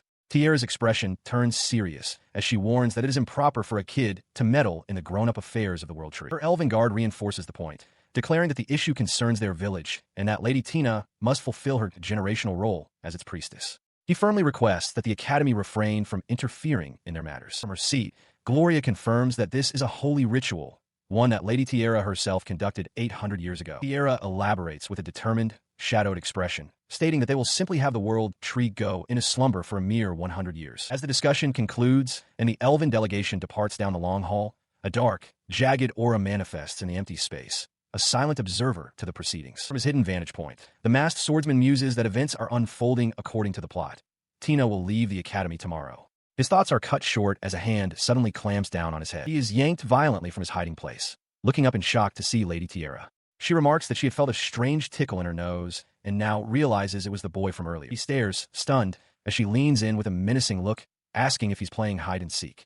He stammers a denial, his mind racing with the realization that while Tierra had no fighting scenes in the story, she was known to possess a special detection ability unique to the elves. The swordsman stood silently as the elf, Tierra, regarded him with a knowing, playful smile. She chuckled, stating that bad boys need to be punished.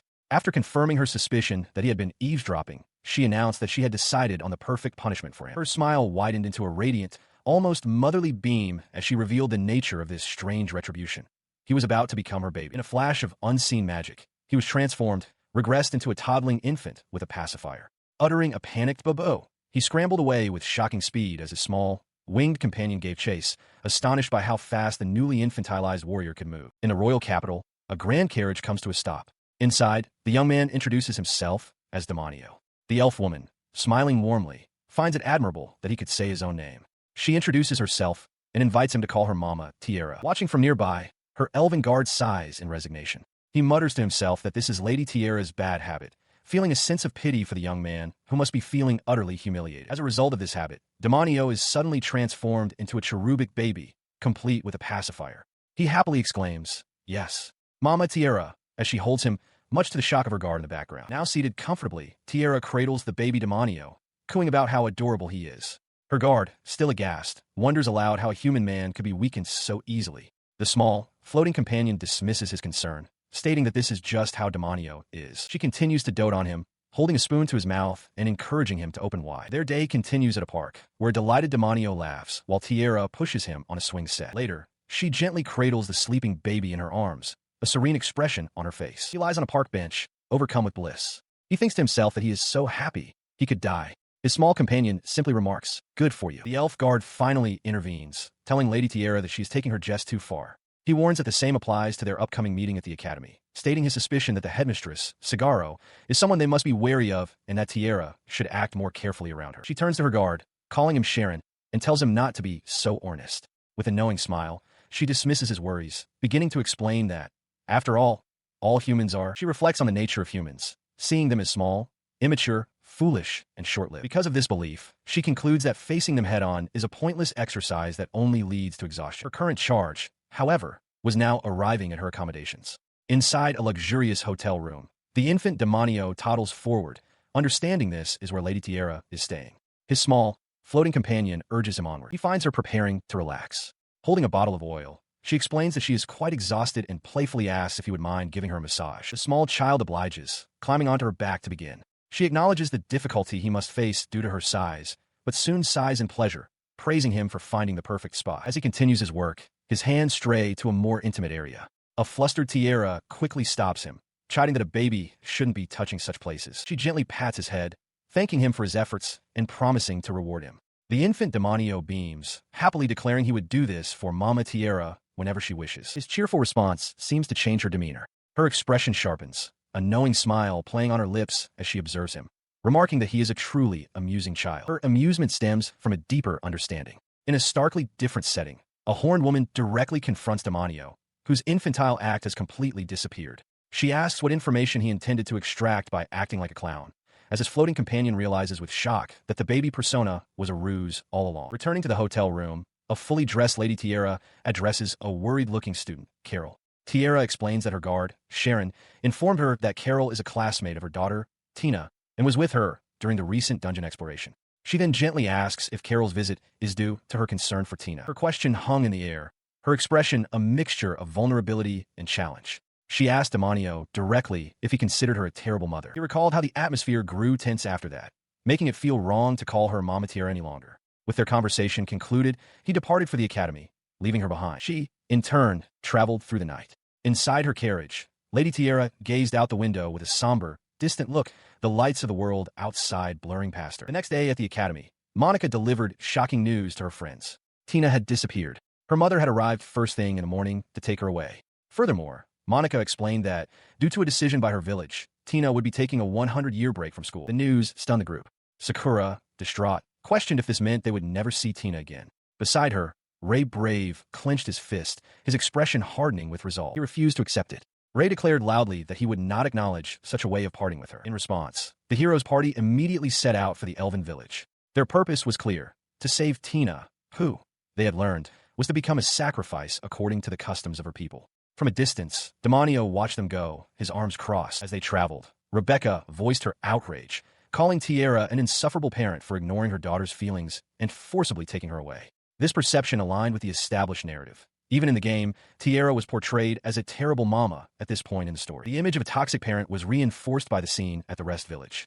There, Tiara was seen prioritizing the customs of her village over her own daughter, compelling Tina to follow her commands without question. Despite this perception, a deeper story lay hidden. As Tina stood with a downcast expression, a gentle hand resting on her head, it was known that players who reached the end of this chapter would learn the truth behind these events. She rested peacefully in her mother's care, unaware of the approaching conflict. Lady Tiara gazed out the window of the carriage, her thoughts on those who misunderstood her actions. Soon, they would come to understand her true motives and the depth of the love for her daughter that was vaster than the land itself. At the heart of the world stands the World Tree. It is the source of all magic and life force, a font of blessings for the land. Yet, it is a power that must be respected, for if provoked, it is capable of unleashing great calamity. On the western Mundo continent, in a human village near the Elven lands, that peace is shattered. A monstrous, dark-feathered bird descends from the sky with a shriek, its talons tearing through the street. A woman and her young son flee, but she stumbles and falls to the ground. As the creature bears down on them, the injured mother pushes her son away, desperately urging him to run and save himself. Tears streaming down his face, the boy screams in defiance, pleading for the beast not to touch his mother. The monster lets out a piercing cry as it lunges, its sharp beak aimed for the fallen woman. In that instant, a flash of black cuts through the air. A swordsman in a dark coat descends between the monster and its prey, his blade carving a clean arc that fells the beast in a single motion. The boy and his mother can only stare up in stunned silence. This incident occurred on the Mundo continent.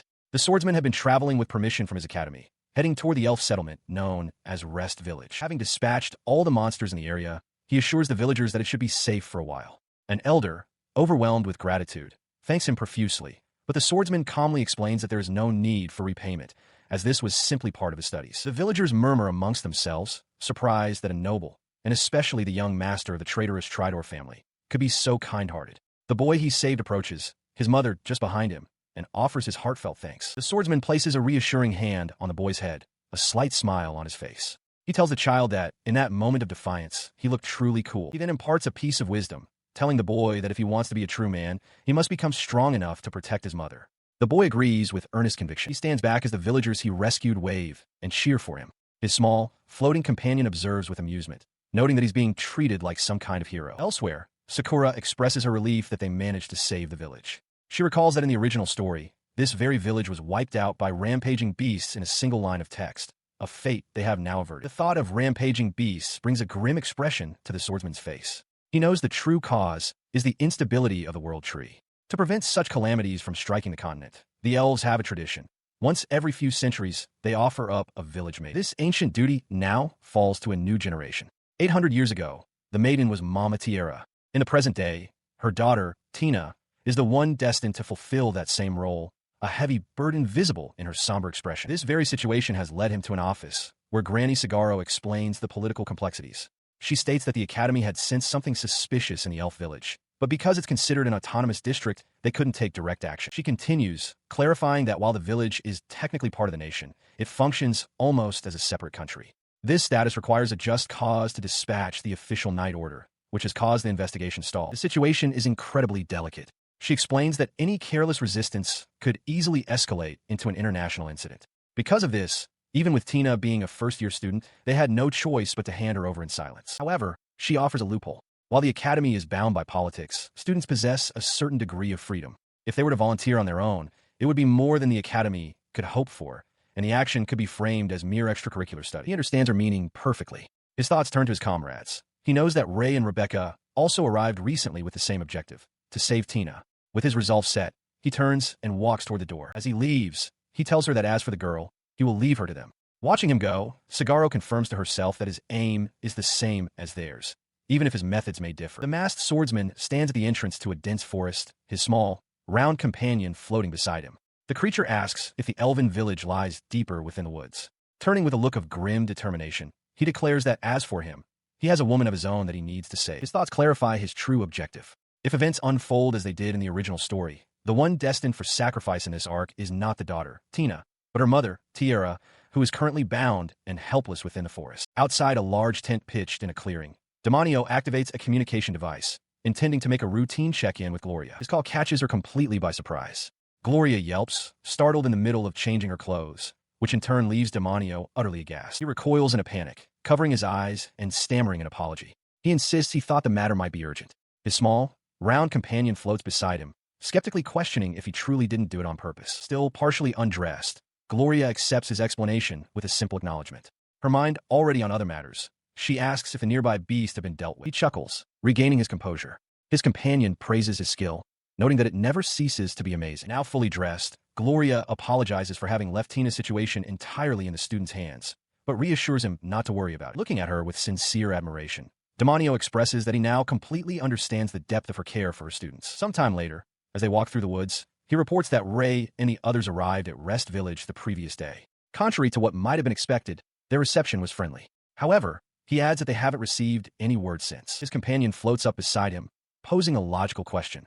Since they are all heading to the same destination, why didn't they simply travel together? He explains that according to the original story, the protagonist party is meant to be warmly welcomed upon their arrival. When his companion asks if his dislike for Ray Brave is the real reason, he admits that is part of it. While he watched from a distance, the hero's party was being welcomed into the elf village. As Tina's classmates, they were greeted warmly and treated to a grand banquet. But the hospitality was a ruse. The celebration was, in fact, a trap, and Ray Brave suddenly found himself ensnared by thick vines. He was not alone. Sakura and Monica were also bound tightly. Tina watched them struggle, cackling with delight as she revealed their predicament. Their food had been spiked with sleeping powder, their weapons and communicators confiscated, and the vines themselves were absorbing their magic, rendering them helpless. Amidst the despair, Ray noticed that one of his own bonds had been cut. He realized it must have been Tina's doing, a deliberate setup. Just as he suspected, he found a prison key tucked away in his pocket, confirming that this was meant to be a solo escape mission, just like in a role-playing game. This entire scenario mirrored a frustratingly common game mechanic. A forced event that separates the player from their party, strips them of all equipment, and tasks them with a difficult stealth minigame to escape from guards. The masked swordsman, observing from the woods, felt a surge of irritation. He grimaced, annoyed that the protagonist's group was now entangled in such a troublesome event, a complication he had no desire to be dragged into. He decided to use the chaos to his advantage. While the others were causing a commotion in the village, he began to sneak in quietly, intent on his own goals. His covert advance was abruptly halted. Ray Brave, having escaped, burst from the trees and stopped short, calling out the name Demonio in surprise. Ray was confused, wondering why he was here of all places, though he did recall that Demonio Tridal was expected to arrive later. He looked flustered, struggling to explain the situation. He stammered, recounting that a lot had happened after being captured by the elves, and that he was somehow the only one who had managed to escape. Ray then admitted his critical failure. The guards had spotted him. The masked swordsman's expression twisted into one of pure fury. The useless protagonist had failed the minigame, triggering what he knew would be an insanely troublesome chain of events. As Ray realized they were already on his tail, the swordsman seethed with frustration. He and his unwanted companion were suddenly confronted by a stern-faced elf, who landed gracefully before them. The newcomer's sharp gaze was fixed on the pair, a clear obstacle to any further progress. The elf recognized Ray Brave, identifying him as the one who had been with Tina. As the elf spoke, Demonio internally seethed with frustration, silently insisting that these people were not his comrades. He demanded to know what ritual the elf was referring to. The elf guard calmly instructed him to cease his resistance and allow himself to be imprisoned, assuring him that he would be released once the ceremony was complete. His eyes widened in understanding as he connected the ritual to Tina's fate, questioning if their plan was to seal her within the world tree. Upon learning this, he clenched his fist in defiance. He declared with absolute certainty that he would stop that ritual, no matter the cost. The elf guard, now perched atop a gnarled branch as thorny vines writhed around him, looked down with disdain. He warned the human not to meddle in the customs of his village, of which he knew nothing. Realizing he couldn't continue to evade capture in this unfamiliar territory, he turned to his only potential ally. He called out to Demonio, deciding that if it had come to this, he had no other choice. He then shouted his desperate plea, demanding that Demonio fight alongside him. The request was met with stunned silence. As both the masked swordsman and his small companion stared back, their expressions a perfect picture of overwhelming stress and disbelief. In a tranquil spring nestled within a sun-dappled forest, a young elf maiden stands waist-deep in the purifying waters, preparing for a sacred duty. It is a long-held tradition.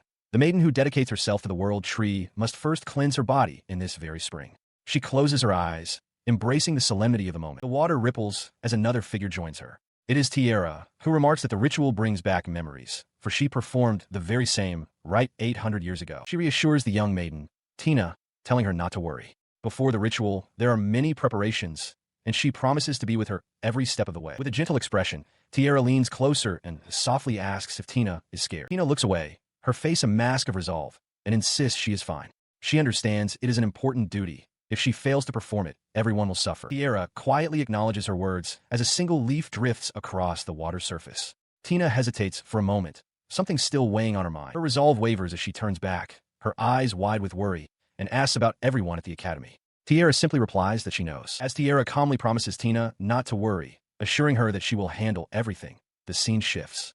Elsewhere, an elf warrior channels the forest's power, roaring for the ignorant fools to be judged by its wrath. His command unleashes a torrent of sharpened roots and vines that erupt from the earth, ensnaring the masked swordsman and Ray Brave. Ray stares in disbelief, realizing the forest itself is like a living creature. The masked swordsman understands immediately. Elra's warriors can command the trees, and under the world tree's blessing, their power grows even stronger. The swordsman and his companion were trapped, facing an enemy empowered by his domain. Elves are at their strongest within their forest, a fact that has long guaranteed their village's autonomy through formidable defenses. As roots and branches lashed out, Ray Brave realized with a jolt of panic that he was defenseless. The elf still possessed his sword. Seeing his predicament, the masked swordsman acted quickly, tossing a spare blade toward him and urging him to take it. He caught the weapon, and as he did, the swordsman told him not to worry about returning it, his own face tight with concentration. Now armed, the two stood back to back, a whirlwind of steel cutting through the barrage of sharpened roots and branches. Their coordinated defense drew a look of grudging respect from the elf warrior. He conceded they had some skill, but with a confident smirk, he challenged them to face his next move. In response, the ground churned, and from it rose lifelike, unclothed figures of the women Ray knew, his comrades and classmates, sculpted from the very essence of the woods. The elf warrior gloated, asking Ray how it felt to see his precious friends exposed. He revealed that he had summoned the forest's memories to recreate their images. The sight left Ray aghast, his face flushing as he shouted in disbelief. He recoiled as the wooden effigies of his friends began to close in. He yelled that the tactic was cowardly, but the elf mocked him from afar, noting that knowing they were fake didn't make it any easier to strike them down and was clearly having an effect. While Ray was occupied, the elf warrior turned his attention to the masked swordsman. He acknowledged that shaping the trees with such detail was a significant drain on his mana, but he was confident. With this distraction, he believed the pathetic man in black would fall swiftly. He believed his tactic was foolproof, certain that all men were fools who would be easily swayed by such a display. He watched, expecting the swordsman to be just another womanizer caught in the trap. But the masked swordsman's hand simply tensed, fingers curling like claws, ready for action. His assumption was shattered in an instant. The masked swordsman moved like a phantom, his blade a blur as he sliced through the replicas without a shred of hesitation. The elf warrior could only stare in disbelief, shouting out that it was ridiculous. As the swordsman continued his dispassionate work, Ray Brave watched from the side, his mouth agape in utter astonishment. He could only whisper a single word in awe, beautiful. He marveled at the incredible swordsmanship on display. The masked swordsman's movements were not only precise, but also completely free of any ill intent, a pure expression of martial skill. His focus was absolute. With half-closed, vacant eyes, he serenely scanned the battlefield, his heart as calm and still as a tranquil ocean. This state of perfect clarity was not lost on his observer. Ray realized that, in that moment, the swordsman embodied the very essence of swordsmanship. When the last of the replicas fell, dissolving into lifeless vines upon the ground, Ray clutched his chest, overwhelmed. He could only repeat how amazing Demonio-kun was. He turned to Tina, admitting that seeing so many bizarre things was starting to make him feel sick. From a distance, the elf warrior watched, his plan in ruins. He gritted his teeth, muttering that this wasn't how it was supposed to go. The masked swordsman coolly observed that Ray seemed to have hit his limit. His frustration boiled over into rage. The elf glared at the swordsman, identifying him as Demonio Tridor, and demanding to know why someone with such immense power had put on such a timid and weak act before. In response, the masked swordsman simply ran a hand through his hair, a sly, knowing look on his face. He feigned ignorance, coolly asking what the elf could possibly mean. He watches as the elf warrior suddenly collapses to his knees, his body trembling.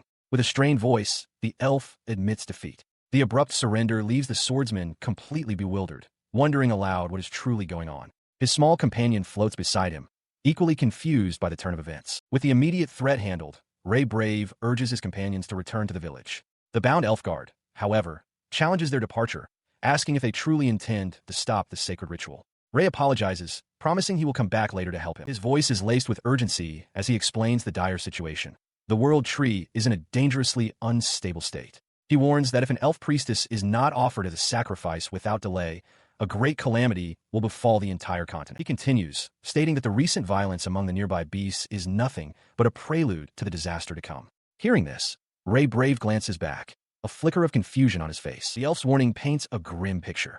As the very source of life, the world tree's disruption will spread across the continent, causing mana depletion, natural disasters, famine, and widespread beast rampages. Every calamity imaginable will descend upon the lands. He explains their ancient duty. For thousands of years, the elves have lived alongside the world tree, offering a maiden at set intervals to ward off these impending disasters. His voice rises, filled with desperate conviction. He shouts that the peace of humankind has always rested upon the sacrifices of the elves, demanding to know if they understand that it is his people who have preserved the world's peace. Ray Brave turns to face him fully, his expression serious. He asks the elf if he would truly sacrifice Tina for the world. Before the elf can answer, the masked swordsman speaks, stating calmly that circumstances have changed. He elaborates, revealing that the world tree's condition has deteriorated drastically in just the last few months, an unprecedented event. By the natural cycle, it should have remained stable for another 50 years. He adds a crucial detail. The sacrifice does not die, but merely sleeps for 100 years. Ray clenches his fist, his head bowed in thought. He concedes that 100 years might be a short time for elves, but for humans, it is a lifetime. They would never see Tina again. His head snaps up, his face contorted with righteous anger. He declares that a world that demands the sacrifice of a single girl to save others is absolutely, fundamentally wrong. His face was set with determination, but the masked swordsman saw right through it. The protagonist, he thought with disdain, was completely clueless and had no plan whatsoever. Unsure of his next move, he turned to the masked swordsman for guidance. The masked man told him to go and free his comrades from their cells first. Internally, the masked swordsman mused on the classic dilemma of choosing between the world and a single girl, noting that the protagonist had no real plan and was just spouting empty, idealistic words. As Ray processed this, the masked swordsman turned his menacing gaze upon the captive elf guard. He declared his intention to squeeze every last bit of information out of him, startling the prisoner. He shot a wicked grin towards Ray, telling him he was free to simply watch from the sidelines. With that, the masked swordsman announced he was getting started. The elf warrior, however, refused to be intimidated. He grit his teeth and roared in defiance, proclaiming his pride and vowing that he would never yield to torture. Unfazed by the outburst, the masked swordsman simply confirmed the elf's name was Sharon. As he spoke, the ropes binding the warrior suddenly constricted, digging painfully into his flesh. While Sharon gasped in pain, the masked swordsman presented his terms: cooperate to save Lady Tiara. He then revealed a stunning insight, stating that Tina was planning to take her mother's place in the sacrificial ritual. The elf stared back in utter disbelief, demanding to know how he could possibly be aware of that secret. This was, in fact, Lady Tiara's true, hidden intention. In the world's original timeline, it was not the daughter who was sealed, but the mother. Lady Tiara had intended to sacrifice herself from the very beginning. Her entire effort to bring her daughter back from the academy was a carefully constructed performance. The sole reason for this elaborate act was to see if her daughter, Tina, had managed to make any true friends during her time at the academy, friends who would stand by her. The truth of her mother's intentions was now clear. Lady Tiara was ready to sacrifice herself to protect both the continent and her daughter's youth, driven by a love more profound and enduring than the very earth itself. This revelation sent Ray Brave into a fury. He vehemently declared that there was no way Tina would be sacrificed, recalling how the protagonist of the story had furiously opposed it. His anger only subsided when he remembered it was her mother who was the intended offering. Tina, holding on to him, gently suggested they should respect her mother's wishes. As Ray grappled with the news, Sharon turned his attention to the masked swordsman, demanding to know who he was and how he knew such a secret, a matter known only to a handful of the top brass.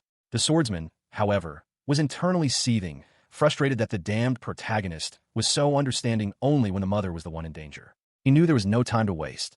They had to share information immediately. With a new, shared purpose, the masked swordsman and Tina ventured into the forest. He acknowledged the immense obstacles they would face, but vowed to use every means at his disposal to save Lady Tierra. Their path led them deeper into the woods. The condition of the World Tree was an anomaly, even for the elves. If events were to follow the original story, the cause was a sudden, rapid decline that broke away from its natural cycle. Unseen by them, others were drawn to this same power. A slender figure with a covered face sighed in ecstasy, unable to get enough of the potent energy. His muscular companion agreed, feeling the World Tree's magic seeping right into him, remarking on its supreme quality. The slender man's revelry was cut short by a figure in a dark cloak and an ornate helmet. This commander reminded him not to overindulge and to remember the mission entrusted to them by the primordial mother. The slender man casually agreed, suggesting a little fun wouldn't hurt, noting the primordial mother's kindness. Their conversation echoed through the ancient trees, revealing a chilling philosophy. They believe their mama forgives all, no matter who they kill, what they destroy, how selfish or foolish they are. The four figures stood together, a united front of zealots ready to carry out their destructive mission. After parting ways with the elf guard Sharon, Ray raced through the forest, his small companion struggling to keep up. He soon arrived at the entrance to the elf village, where he found the game's protagonist, Ray Brave, waiting for him. Ray apologized for the delay, explaining that monsters in the forest had held him up. Ray looked up from his seated position on a crate, his expression one of surprise to see Ray still there, as Sharon walked away in the background. Their attention then turned to the recovered supplies. Two large wooden crates filled with their stolen weapons and equipment. Holding a spear from the crate, Ray announced with renewed confidence that these were the items stolen from their supply box. He declared that now, with their gear back, everyone could fight again, and their next destination was the dungeon. His confident declaration was cut short as he suddenly found himself on his knees. A woman's high-heeled shoe stepped into view, and a playful voice inquired what they were all doing. The voice belonged to Lady Tierra, Tina's mother. Holding a glass of wine, she smiled down at them, remarking that she had found some naughty little babies. She mused that on such a happy day, they should all drink and have fun. Ray, standing beside Ray, recognized her immediately. Her lighthearted demeanor concealed a serious purpose. In a recent conversation, she had informed a kneeling Tina that the ritual would begin soon, and that it was far too late to stop it. Back in the present, she took Ray's hand, speaking to him as if he were a small child. She told him to be good and stay quiet until it was all over. Ray tried to protest, insisting they'd come and talk. She turned away from him, completely dismissing his plea. With a soft hum, she commented that someone must be cranky because they were sleepy. Then, with a disarming smile, she faced them again, offering to help them go night-night and mentioning she had their favorite milkies. In a bewildering turn, she was now cradling Ray like an infant. Tina cried out his name in alarm, while a flustered Ray demanded she stop messing around, stressing that their situation was serious. Ray Brave stares in disbelief, wondering what on earth Ray is doing. Held in Lady Tierra's arms, Ray has taken the form of a baby. Tierra, however, misinterprets the situation, believing the clever demonio must have some kind of plan. He decides to follow suit. Transforming into a baby himself, complete with a bib, Ray begins crawling on the floor, determined to play along. His attempt is cut short as Ray lunges forward, delivering a surprisingly forceful headbutt that sends Ray reeling backward in shock. The impact clarifies Ray's true intention for him. Ray will act as the sole distraction so the others can be saved. Internally, however, Ray seethes with fury, silently berating Ray for his pathetic, half-hearted baby act and for even thinking of touching Lady Tierra. The gambit pays off. Having reverted to his normal form, Ray sprints out of the room. Lady Tierra watches him depart, remarking on what a magnificent man he is and thanking Ray for his assistance. With Ray gone, Lady Tierra's attention returns to the baby in her arms, whom she affectionately calls Damashchan. She coos that he should stay with her so they can get sleepy while he nurses. Nearby, Tina adjusts her attire, her face a mask of resignation. The ritual will begin soon, and she accepts that this is simply how it must be. She hardens her heart, believing that if she bears the full burden herself, everything will proceed without issue. She tells herself she cannot afford to be afraid. As Tina resolves herself to her fate, Ray, still being cradled, senses a subtle shift in Lady Tierra's demeanor. He looks up at her, his infant-like appearance belying the seriousness in his eyes. He tells her directly that she has lost her focus, that he can see hesitation in her now. His gaze is sharp and unwavering. He thinks to himself that while he is sorry, he has no room in his heart for such sentiment. He is not the type to cling to a mommy. He continued to press his point, his thoughts echoing in Lady Tierra's mind. He mused that a true mother desires only her child's happiness, giving everything of herself without expecting anything in return. When he saw a mother like her, one who never complains and always smiles despite being utterly exhausted by her burdens, he couldn't help but feel an overwhelming affection and a desire to spoil her. He clarified, however, that simply being a mom doesn't mean one should always be a source of comfort. To think so is shallow and foolish. Lady Tierra's composure began to crack under the weight of his perception. In a sudden, inexplicable flash, their roles were reversed. Ray stood in his true form once more, now cradling a bewildered, infant-sized Lady Tierra in his arms. Tina and Ray could only stare in shock, Tina crying out in disbelief, begging for someone to tell her it wasn't real. Holding a startled, infant-like elf in his arms, Ray attempts to soothe her. He whispers that she's a cute little one and tells her to calm down, but she can only wonder what is happening to her. He continues with a wry smile, remarking that even mothers sometimes want to be babies too, and that there's nothing strange about it. Nearby, Rebecca watches the scene unfold, completely bewildered by the bizarre situation and questioning her own perception of reality. His attention then shifts to Ray Brave, who stands on a nearby staircase. Ray confirms that everything is proceeding according to his plan, noting that the other academy students are currently occupied, desperately trying to save the infant's daughter. Ray reveals the truth to the de-aged elf. Behind the scenes, she was already preparing to take her daughter's place.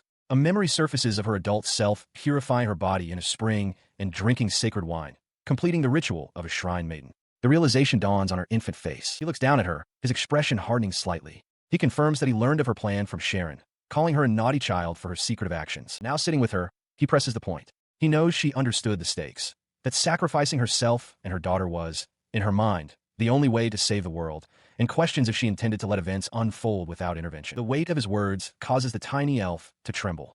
Her composure breaks as she stammers, unable to form a complete thought, her voice trailing off with if only I. Her eyes widen in sheer panic. Sweat drips down her face as the reality of her situation crashes down upon her, leaving her to question why this is happening. Ray's gaze remains steady and piercing. He tells her that her fear is only natural, for she is now just a baby. In this state, she can no longer hide her terror behind a facade of pride or a sense of duty. He then explains the fatal flaw in her plan. The sealing ritual's 100-year duration only applies to young elf maidens. For someone of her age, the chances of surviving until the seal breaks are extremely low. Her life force would run out, and she would die. He concludes that she had already accepted this, preparing to die in her daughter's place. Hearing this, the de-aged Tierra realizes he is right. She has nothing left to fear, not even death itself. She trembled, tears welling in her infant eyes. After 1,000 years of life, the raw fear of dying still gripped her, a shocking and undeniable truth. Holding her small form, Ray admitted to himself that he had hesitated. He'd wondered if her desire for death was genuine, and if his interference was purely selfish. But seeing her now, he was glad he had come. His doubt vanished completely. Looking down at the wide-eyed infant elf, he made a firm vow.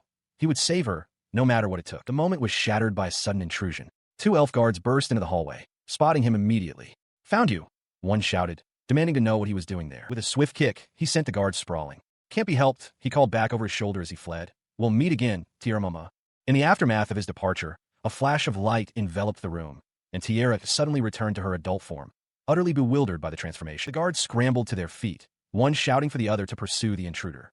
The first guard, however, rushed to Tierra's side, anxiously asking if she was all right and unharmed. She assured him she was fine, but her thoughts were consumed by the memory of Ray's promise to save her, his words echoing in her mind. A deep blush spread across her face. Flustered, she quietly insisted to herself that nothing had happened, her hand touching her lip as if to quell the rising emotion. The story of the elf village's traditions reaches its climax. Beneath a great, ancient tree, the feelings of all involved begin to collide. 2 factions stand opposed, those who wish to carry out the sacred ritual, and those who would do anything to stop it. In a stone chamber, Ray Brave and his companions prepare to intervene, while deep within the sanctuary, the elven maiden and her attendants proceed with the ceremony. He and his companions watch from the forest's edge as the various factions converge. Before them, Lady Tierra prepares for the ritual, a focal point for one who schemes in the shadows and another who tries to take her daughter's place. And among them is another player entirely, the one who walks a path that never existed in the original story. This complex series of events is being chronicled. At the Noblesse Magic Academy, a new record is being made. Within the Academy's walls, Headmistress Cigaro and Gloria receive a communication. Cigaro acknowledges the request for aid, stating that the plea itself is more than enough reason to dispatch reinforcements. On the other end of the magical link, the elf guard, Lady Sharon, offers his thanks, admitting that the entire situation has been quite a surprise. Cigaro finds this amusing, remarking that after all his talk of hating interference, she never thought he would come to them so willingly. The memory of their prior encounter is still vivid. In the forest near the elf village, Sharon had furiously rejected the idea of relying on humans, demanding to know if Demonio was insane to suggest asking the Academy for help. His prideful outburst had been met with an act of utter desperation. Demonio had bowed low, his voice strained as he begged for assistance. He had then looked up to answer Sharon's bewildered question of why he would go to such lengths for Lady Tierra. He needed no reason, he explained, to save a noble and kind mother. Watching that man's conviction had made Sharon realize just how pointless his own stubborn pride was. The small communication device on the ground before him was proof of his change of heart. Back in the present, a smirk plays across Sagaro's face as Gloria leaves the room. She takes a long draw from her pipe, musing on what a truly fascinating student demonio Tridor is. In an office, Gloria presents a book to her superior, snapping it shut with a crisp sound. The title is clear: How to Teach Your Students Without Violence. After a moment of hesitation, she turns and clarifies, "It's work, manhwa." The attempt to instill a non-violent approach immediately backfires. Maniana turns, a sly, knowing smirk on her face as she removes her glasses. She completely misconstrues the lesson, asking with relish, "Does this work mean I get to smack them?" Deep within a forest shimmering with ethereal light stands the world tree. To appease it, a sacred ritual must be performed, one that requires a priestess to be sealed away. As this ritual proceeds, a solemn procession of elven women moves through the woods, the events unfolding exactly as foretold. From the shadows, another figure watches. The heretic Demonio lurks behind a tree, his eyes fixed on the ceremony, waiting for the perfect moment to intervene. He is not the only one intending to interfere. During the ritual's final phase, Ray Brave and his friends arrive at the site, determined to stop it. They find Lady Tierra standing before her daughter, Tina. The young elf turns, her face etched with despair at the sight of her friends. Her composure shatters. Tina cries out that she doesn't want this after all, that she doesn't want to be separated from everyone. She still wants to attend the academy. Her emotional plea does not go unheard.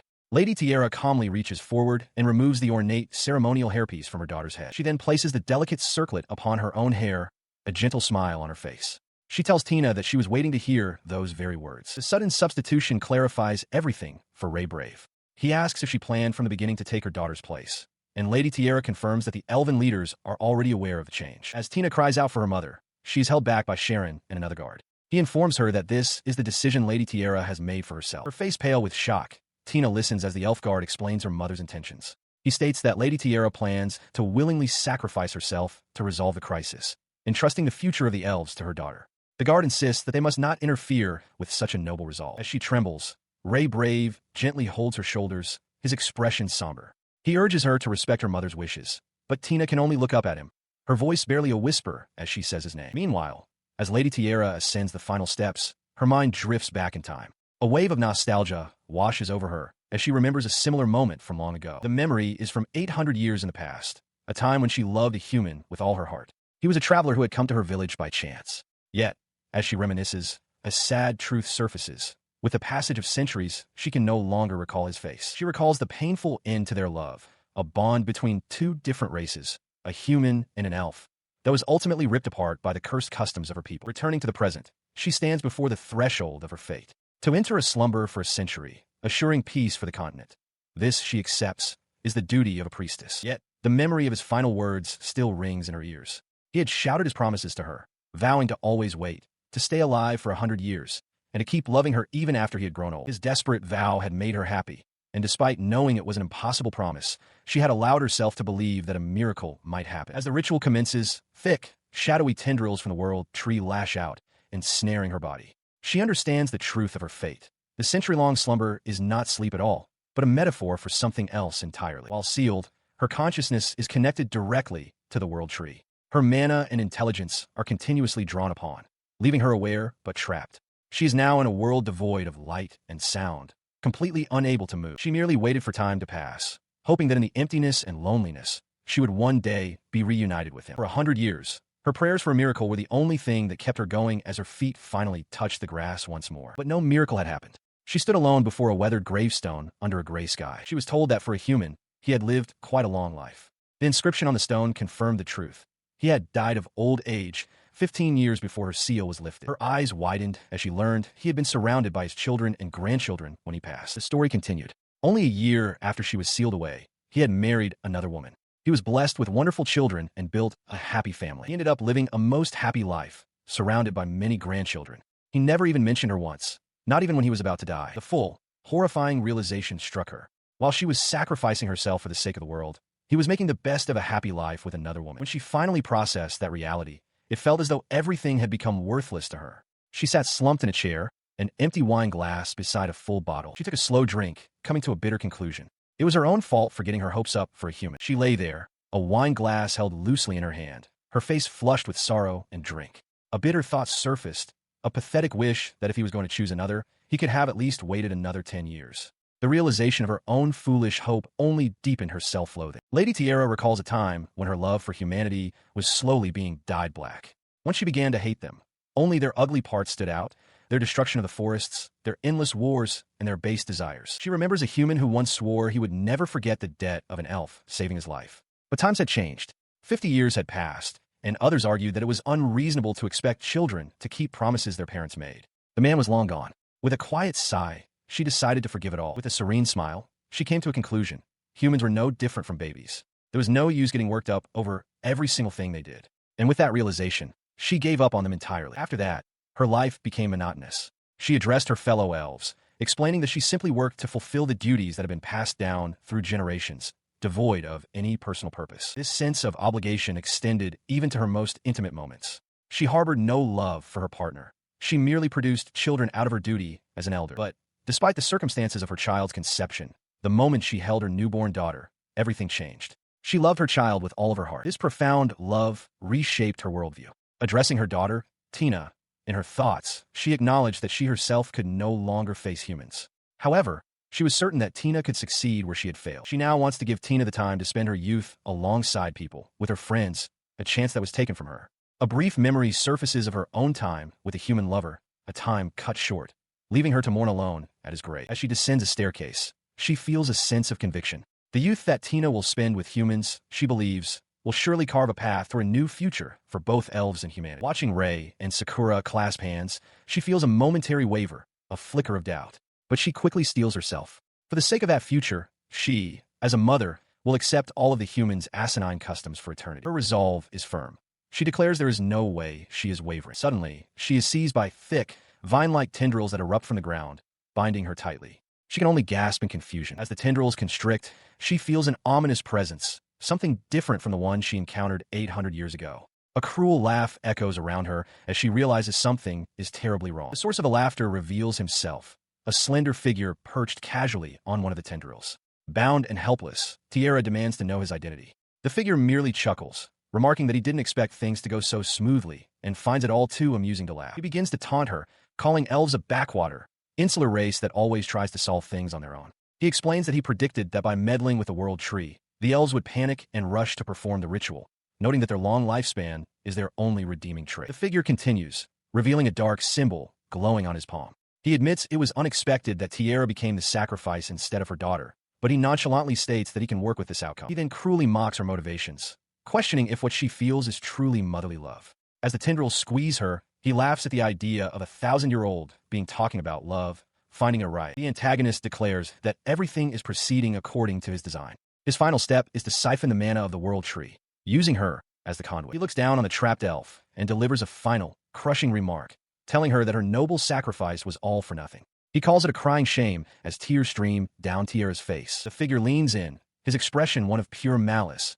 and calls it a pointless self-sacrifice.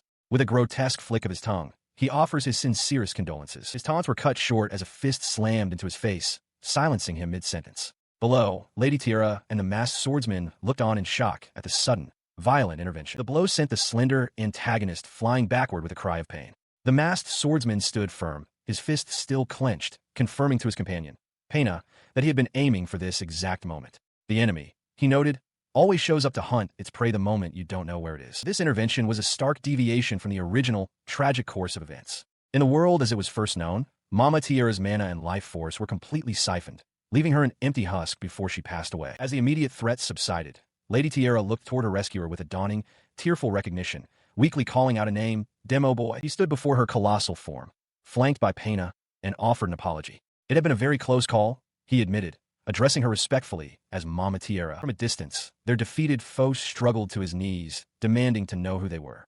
But the pair paid him no mind, their focus remaining entirely on the rescued elf. Pena then addressed Lady Tiara directly. She acknowledged that the disturbance in the world tree was the enemy's doing, but stated that things wouldn't return to normal without sealing away the big mature woman.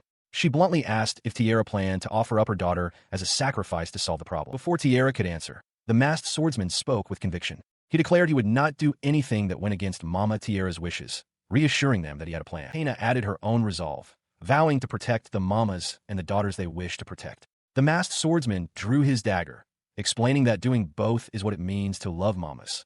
This, he proclaimed, is what professionalism means to Demonia. At the sight of the elven ritual, confusion erupts among the onlookers. They question what is happening and whether the ceremony is over. One of the students remarks that something felt wrong the very moment the ritual began. Observing from a distance, the masked swordsman Ray takes in the scene, noting that two men had appeared out of the blue on the sacred platform. Bound to the great tree, the priestess Tiara looks down with wide, startled eyes. She recognizes the dark-clad figure, whispering his name, Demo Boy. Her recognition came moments after the swordsman had already acted. The slender antagonist lies on the ground, clutching a bruised jaw. He complains that the punch hurt terribly and angrily demands to know why he was suddenly attacked. He receives no sympathy. The swordsman retorts that he could say the same about the disturbance the man had caused. Enraged, the slender man calls him a damned brat, promising his death will not be an easy one. But the swordsman calmly lists his sins, forcing Mama Tiara into a painful choice, disrespecting her and attempting to kill her. His eyes burn with cold fury as he draws his jagged blade. He warns the antagonist not to think he would be let off with death alone. As the confrontation escalates, the other antagonists confer. The helmeted figure chastises the muscular man, Dororodeo, for deviating from their instructions. Dororodeo dismisses the concern, stating that it doesn't matter and that he was key to the plan's success, telling his leader to let him do as he pleases. The helmeted figure ignores his subordinate's defiance, instead commenting on how pathetic it was for their other ally to be defeated in a single blow. From a distance, Ray observes the entire villainous group assembled, recognizing them as the source of all evil. Their plan was indeed a great evil. They had caused a disturbance in the world tree, forcing the elves to conduct a ritual where a priestess merges with it. This process, meant to protect the mana pools that sustain the continent, instead causes the mana to increase exponentially, concentrating. This vast power was their true target. The slender antagonist defiantly holds up a dark, sigil-marked object, telling his helmeted leader he doesn't need his instructions. He then reveals the goal of their organization, Alta Mater, to steal all of that concentrated mana until the tree is left completely dry. The slender antagonist addresses his muscular companion, dismissing any notion of rank. He explains that their organization has no hierarchy, as their mother is equal to all and forgives every sin. Behind them, the massive roots of the world tree begin to crack and stir. He then lashes out, declaring that he won't be ordered around. As enormous roots erupt from the ground, he leaps into the fray, deftly weaving between the thrashing tendrils while the masked swordsman, Ray, braces for the assault. Watching the chaos unfold, Tiara realizes with growing dread that someone is controlling the branches of the sacred tree. She is certain it is a non-elf, a feat she believed to be impossible. Her fears are immediately confirmed as the slender antagonist closes the distance, lunging at Ray in a blur of motion. The masked swordsman reacts instantly, parrying the swift attack. The attacker presses forward, thrusting an open palm toward Ray's face, revealing a dark, swirling sigil on his skin. Ray twists away just in time to avoid the touch, as Tiara gasps in shock at the sight. In that instant, the winged girl, Pena, appears beside Ray. Sensing an ominous presence from their foe, she urgently warns her master not to let the plants he controls make contact with the cursed sword. Her warning solidifies a memory for Ray. He recognizes the man from the plot of the original game, soul-sucking Dororodeo. Realizing he cannot block Dororodeo's attacks with Pena, he understands this will be a difficult fight. He recalls the details of Dororodeo's vile ability, mana absorption. The palms of his hands can siphon both mana and life force from his victims, a power that made him a serial killer so infamous that the Neon Nation itself had put a bounty on him. Dororodeo smirks, effortlessly crumbling a piece of a thick root in his hand.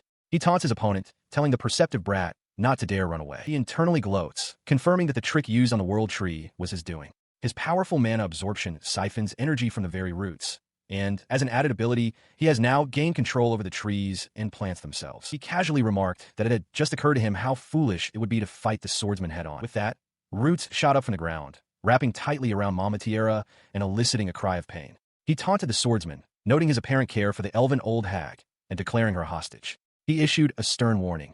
A single move, and the roots would crush her. But when he looked back, the swordsman was gone, leaving only a dissipating shadow in his place. Confused, he frantically searched, questioning where his opponent could have disappeared to. A voice suddenly spoke from directly behind him, chiding him for his lack of focus. The swordsman remarked that predicting the actions of a slime ball was a simple matter. Before he could fully turn, a powerful blow landed squarely on his cheek. He realized too late that his focus on the hostage had created the very opening his opponent was waiting for. He staggered back, grunting in pain as dark energy began to coalesce around the swordsman's hand. His attacker then offered to share another piece of information. He pressed his glowing hand against the man's back, demanding that he never again refer to Mama Tiara as an old hag. As his powers surged into his opponent, causing him to cry out, the swordsman mockingly asked how it felt to be pierced through with love. The masked swordsman, Demonio, stands over the defeated form of his foe. Nearby, Tiara wonders aloud if they have succeeded, but Ray knows that such an attack would not be fatal. From a swirling vortex of dark energy, the slender antagonist rises, confirming he has absorbed a massive amount of the World Tree's magic. This foe is Dorodio, the Soul Eater, and the final boss of this story arc. He was already a formidable user of forbidden spells, but with the buff from the World Tree, he has gained immense power and an incredible capacity for regeneration. Ray recalls that in the original story, even the protagonist, Ray Brave, couldn't lay a finger on him. Dorodio only became beatable after the magic he absorbed from Tierra went berserk within him. Hearing this, Ray urges them to finish him off while they still have a chance. The realization dawns on Tierra, who is still bound by roots.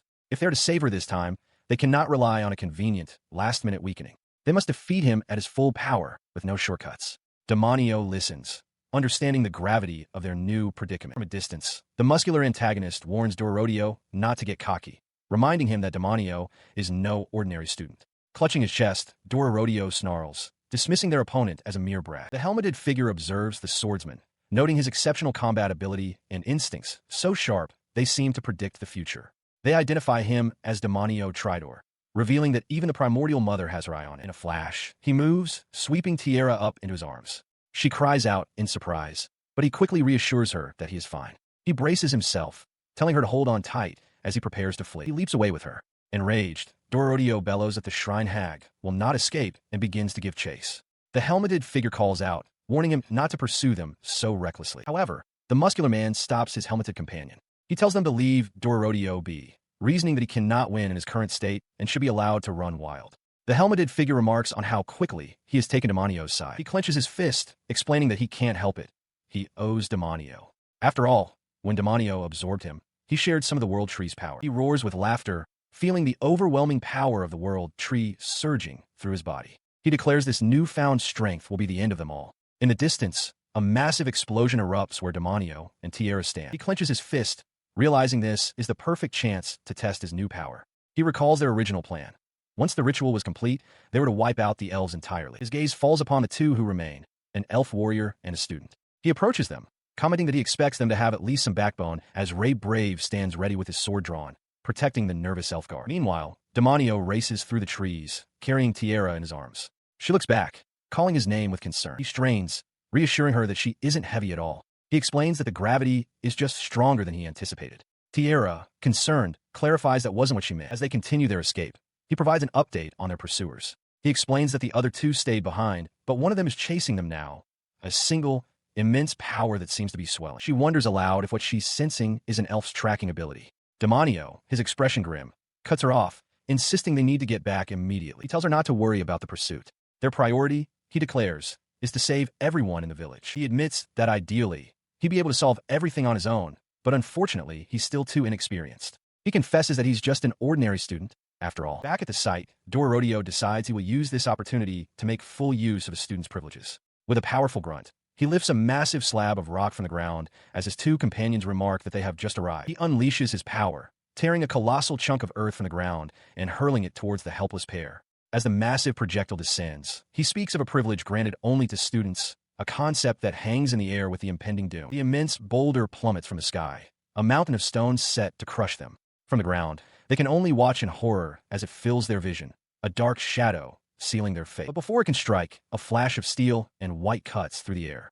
Maniana, the Witch of Thunder, appears as if from nowhere, her blade carving the massive rock into a shower of harmless fragments. She reminds them that it is all right to ask adults for help. Her intervention is not limited to defense. In the same fluid motion, she pivots and drives her heel squarely into Dorodio's jaw, sending him reeling back with a grunt of pained surprise. As he stumbles, the last of the stone fragments clatter to the ground around them. She lands with perfect balance, her body coiled like a spring, ready for the next move. Watching the sudden turn of events, Demonio's eyes widen. He realizes the meaning of her words. When it is time to rely on someone, one must trust them completely. Her voice cuts through his thoughts, sharp and clear. She tells him to rely on his senses and on his guardians, then issues a stark warning. Their enemies are arriving. Ray rushes through the forest, carrying the unconscious Tierra in his arms as he flees the immediate danger. As he flees, his small, round companion floats nearby, its mind racing. It recalls that according to the Master's so-called game, these two reinforcements, a perverted older woman and a tanned older woman, shouldn't even be here. Ray's expression hardens with determination. He understands that his complex feelings for his mothers are steadily altering the course of history itself. At that moment, on the battlefield, two formidable figures make their entrance. Maniana and Gloria, standing back to back, ready for a fight. Their sudden appearance stuns Monica, who runs forward calling out, "Mom, why are you here?"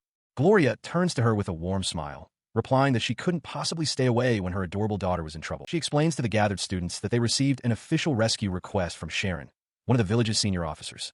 Using a teleportation gate, they rushed straight from the academy, a move she notes is highly unusual for the academy and the Night Order. Listening to her explanation, Ray Brave realizes what was happening behind the scenes. He surmises that it must have been Demonio who managed to convince them to intervene. With the situation understood, Maniana steps forward, holding out a hand to stop the others. She addresses everyone, including Gloria, telling them to step back and leave the rest to her. Her eyes gleam with a fierce confidence as she clenches a fist. She explains that her unfamiliar job has been causing a lot of stress lately, and now she intends to blow off some steam properly. Across from her, the muscular antagonist Dororodeo breaks into a wide, excited grin. He crouches low, roaring about his incredible luck at facing such a promising opponent. He watched the two women approach, a look of surprise crossing his face as he recognized one of them. He never thought a figure of such renown, the thunder which Maniana, one of the 7 knights of the demon Heavenly Demon, would appear in a place like this. Behind her, Monica voiced a warning, urging Maniana to be careful of their opponent's tremendous power. Maniana's gaze remained fixed forward as she coolly noted that despite having kicked him quite hard, he seemed to have sustained no injuries at all. She confirmed that they were already aware of the threat, explaining that Demonio had provided them with intelligence on the enemy. Their foe was Galmo Rubor, a man wanted for the murder of his own kind. The intelligence revealed his origins from a southern minority tribe. In an obsessive quest for power, he had turned to forbidden spells and banned drugs, which he called a test of strength, and proceeded to attack people and their villages. Galmo scoffed at the unspoken accusation, clenching a fist. He questioned what was so wrong with seeking power, declaring that there is no greater pleasure than crushing the strong and trampling the weak with overwhelming force. He even addressed Maniana directly. As the Thunder Witch, he reasoned, someone as powerful as her must surely understand the thrill of violence. In response, Maniana drew her sword, its blade beginning to glow. She admitted that she couldn't say she didn't understand his point of view, and that she didn't actually dislike men like him. Her expression twisted into a predatory grin as she finished her thought. The reason she didn't dislike him, she explained, was because he looked like he would feel really good to punch. She retorted that she had a sharp tongue. In answer, Maniana planted her foot firmly on the ground, bracing herself for impact. The standoff shattered as Galmo lunged, throwing a powerful punch. Maniana met the blow with the flat of her glowing sword, the impact creating a shockwave as their battle began. She met his raw power with her own, her crackling blade grinding against his hardened fist in a stalemate of pure force. The resulting shockwave shattered the ground and sent her reeling, the fragments of her sword scattering through the air. She landed lightly some distance away, her expression hardening as she assessed her now unarmed state against the formidable foe. Her opponent, Galmo Rubor, threw his head back and roared with laughter, boasting that with the power of the World Tree, he was unstoppable. Watching from afar, Gloria noted to her students that Maniana's sword was a special type for physical enhancement, with abnormal durability and mana density. Maniana herself, now facing Galmo without a weapon, acknowledged him as a formidable opponent, realizing it had been a while since she'd had to get serious. Gloria then asked aloud if Maniana was planning to use that power. As the students looked on in confusion, she explained that each of the 7 knights of the Heavenly Demon is granted a sacred artifact by the king. These artifacts are national treasures passed down since ancient times, the ultimate secret weapons, with only 7 in existence in the entire world. The sacred artifact that Lady Maniana inherited, the national treasure that was hers alone, was Gungnir, the divine thunder spear. A memory surfaced of younger, tearful Maniana wailing that it wasn't her fault. The spear had simply broken when she used it normally, on the very day she received it. Back in the present, Gloria revealed the simple reason Maniana usually wields a sword, because it looks noble. With Gungnir now in hand, Maniana faced her opponent, ready for the true battle to begin. She revealed the truth of her power. It was not in the spear she had just summoned, but in the crackling energy that now enveloped her fists. Galmo Rubor braced himself, sensing an immense surge of raw power. With a blinding flash, she lunged forward, her fist colliding with Galmo's guard. The students watched in awe, realizing that she was overwhelmingly stronger with her bare hands than with any weapon. The sheer force of the blow sent him hurtling backward, his body arching in pain. He couldn't comprehend it. This was absurd, brainless brute force. A level of raw violence that not even the strongest weapon could possibly endure. As he flew through the air, Maniana stood her ground, her expression one of intense focus. Gloria watched, her voice filled with conviction as she declared to the students that this was Lady Maniana's true power. Ray Brave, his eyes wide, could only agree, murmuring that this was truly the best. Her power, now fully revealed, left no room for resistance.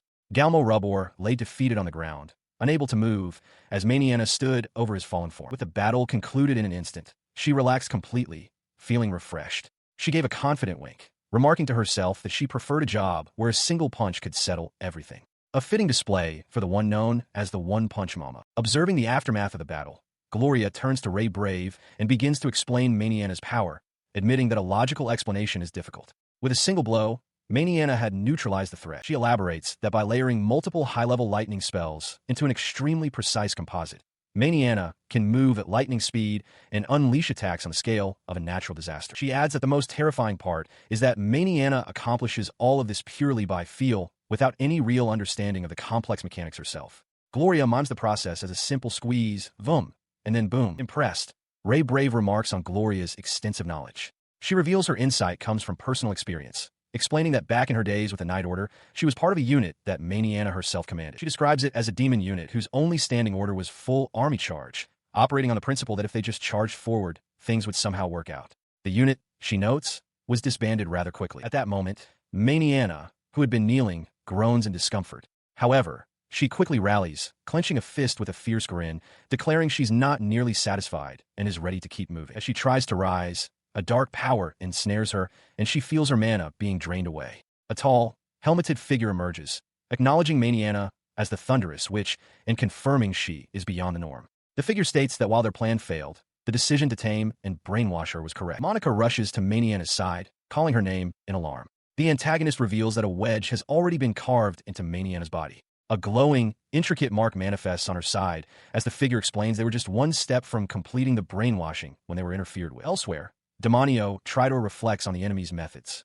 He understands their plan was to use layered traps and a mythic-class cursed artifact to restrain Maniana, then engrave her with curse marks that would be completed through pleasure-based conditioning. Back at the scene, Monica watches the helmeted figure depart. Her expression darkens with understanding as she murmurs, "I see." She had thought something was off, and now the pieces were falling into place. Maniana finally understands the source of her recent turmoil. She realizes that the savage, explosive, and abnormally intense desires she's been experiencing, her inability to control her libido, were all because of the curse marks placed upon her. Her outburst is met with a flat denial from the helmeted antagonist, who states that the curse has no such effect and that they have no idea what she is talking about, leaving Maniana flustered and confused. They elaborate, explaining to the defeated Demonio that an incomplete curse mark doesn't hold much power. At most, it allows them to temporarily suppress Maniana's mana at will, adding that the situation is already in total chaos. Concluding that trying to resolve matters from their current position would be a hassle, they hoist Demonio over their shoulder and announce their departure as a shimmering portal materializes behind them. Before stepping through, they declare their intent to report the facts exactly as they are to someone they call Mother. From the portal, a host of multi-headed snakes emerges, ready to strike. The sudden appearance of another summoned beast draws a cry of alarm from Rebecca. Monica quickly tells Gloria to leave the fight to them and rest. Ray Brave steps forward with Monica and Rebecca, swords drawn. He shouts that they're not there just to be protected anymore, ready to prove their strength. He and Rebecca then charge forward, leaping into battle against the serpentine monsters. Watching them fight, Gloria notes how dependable her students have become, confident they will be fine. Her thoughts then turn to the remaining problem, Demonio, who escaped with Lady Tierra. In a moment before the antagonist's departure, Maniana expresses her frustration, admitting her carelessness. She reveals she wanted to be the one to take down Doroto, the Soul Devourer, identified as a main culprit behind the attack on the World Tree. The Witch of Thunder found the news impossible to believe. Standing before Granny Cigarro's desk with Gloria, she processed the report. Doroteo, the murderer they sought, was said to be a white-haired boy, not the man over 90 he was supposed to be. From her desk, Cigarro offered an explanation. She had heard that the old mage had become obsessed with forbidden magic, researching ways to absorb mana to escape aging. This meant he was either disguising his appearance or had truly regained his youth. She continued, her tone grim, revealing the cost of his obsession. Driven by a simple fear of death, he had sacrificed hundreds of people, even infants, to complete the forbidden spell known as Soul Devourer. Taking a drag from her pipe, she concluded her assessment. His obsession with the students was, simply put, ugly and repulsive, making him a dangerous and formidable foe. The revelation worried Gloria, who noted that this man's power must be far beyond that of the large man they had encountered before. Maniana, however, tried to reassure her, insisting they must trust Demonio to handle it. Her friend's confidence seemed to work. Maniana looked on with a proud smile, declaring that Demonio was, after all, her #1 disciple and her proudest student. Overcome with affection, Gloria suddenly pulled Maniana into a tight, warm hug. The Witch of Thunder was momentarily taken aback by the gesture. The scene shifts to a tranquil forest. Sunlight filters through the trees, glinting off the surface of a small, flowing waterfall and the stream it feeds. Kneeling on a rock by the water's edge, Lady Tierra's peaceful moment is shattered. Her eyes widen with alarm as she senses something amiss nearby. Elsewhere, the masked swordsman is locked in combat. He unleashes a powerful, arcing slash with his jagged blade, acknowledging that the man obsessed with Mama is indeed a tough opponent. In a sun-dappled forest clearing, the masked swordsman stands his ground against a formidable foe. The elf guard is flanked by two massive, shadowy beasts with gaping maws, constructs of dark energy that lunge toward the swordsman. The elf guard whips a tendril of shadow at him, but the swordsman watches, unfazed. The guard scoffs, declaring such an attack to be useless. He taunts his opponent, goading him to show his full strength. The elf's hand crackles with dark energy as he boasts that he is still fully charged and ready for more. The masked swordsman, kneeling on a branch, finally understands. He realizes this power is how the elf rejuvenates his own body. It's a troublesome ability. The more they fight, the more his enemy recovers while he and his allies are worn down. His opponent confirms this, recognizing that the swordsman has figured him out. He names his power, the forbidden curse, Soul Drain. He admits that while its absorption power is immense, its efficiency is quite poor. He elaborates on the grim cost, explaining that to become just 1 year younger, he must drain the lives of dozens of humans. He confesses that, honestly, the hassle is quite tiring. His expression twists into one of manic glee. He declares that if he could only obtain the true power of the World Tree, he could live far longer and much more efficiently. Disgusted, the swordsman calls him absolute scum, devoid of sympathy. The elf retorts that he only wants to live a long life, just like any other elf. He unleashes a swirling vortex of energy, but the swordsman counters, erecting a shadow barrier that meets the attack in a massive explosion. The force of the blast sends the swordsman to the ground, defeated. He curses his powerlessness as Maniana arrives on the rocky clearing, calling out his name in concern. Meanwhile, at the World Tree, Lady Tiara reaches out a hand in horror. She realizes with dread that the forest itself has been taken over, and she wonders just how much of the sacred tree's mana the elf has already absorbed. She watches as the masked swordsman, still on the ground, reassures her that everything will be all right and over soon.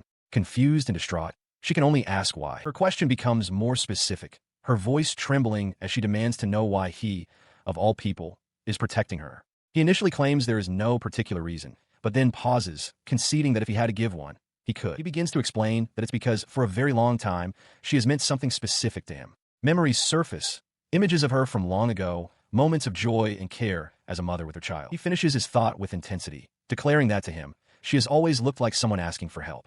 The revelation stuns her into silence, her cheeks flushing as she whispers his name. With his reason stated, he lashes out with his jagged blade, severing the shadowy tendrils that writhe towards him from the corrupted ground. As the battle continues, her thoughts turn inward. She admits to herself that she doesn't truly want to die, yet her professed desire to save her daughter was never a lie. She recalls proposing the plan to become a substitute, a suggestion met with praise from the other elves. In that moment of adulation, a chilling realization struck her. No one was actually going to try and stop her. Trapped by their expectations, she felt she couldn't back down. She confesses to herself that after a millennium of life, admitting a fear of dying felt deeply embarrassing. She concludes that a long life doesn't negate the fear of death. If anything, it amplifies it. The sudden, senseless appearance of 3 powerful enemies only compounds her terror. These were thoughts she believed she should never voice, words she had given up on speaking. The title she bore, the eldest of the elves, a mother, felt like shackles, forbidding her from ever expressing such weakness. Her tears flowing freely, she clutched the fabric over her heart, her composure finally broken.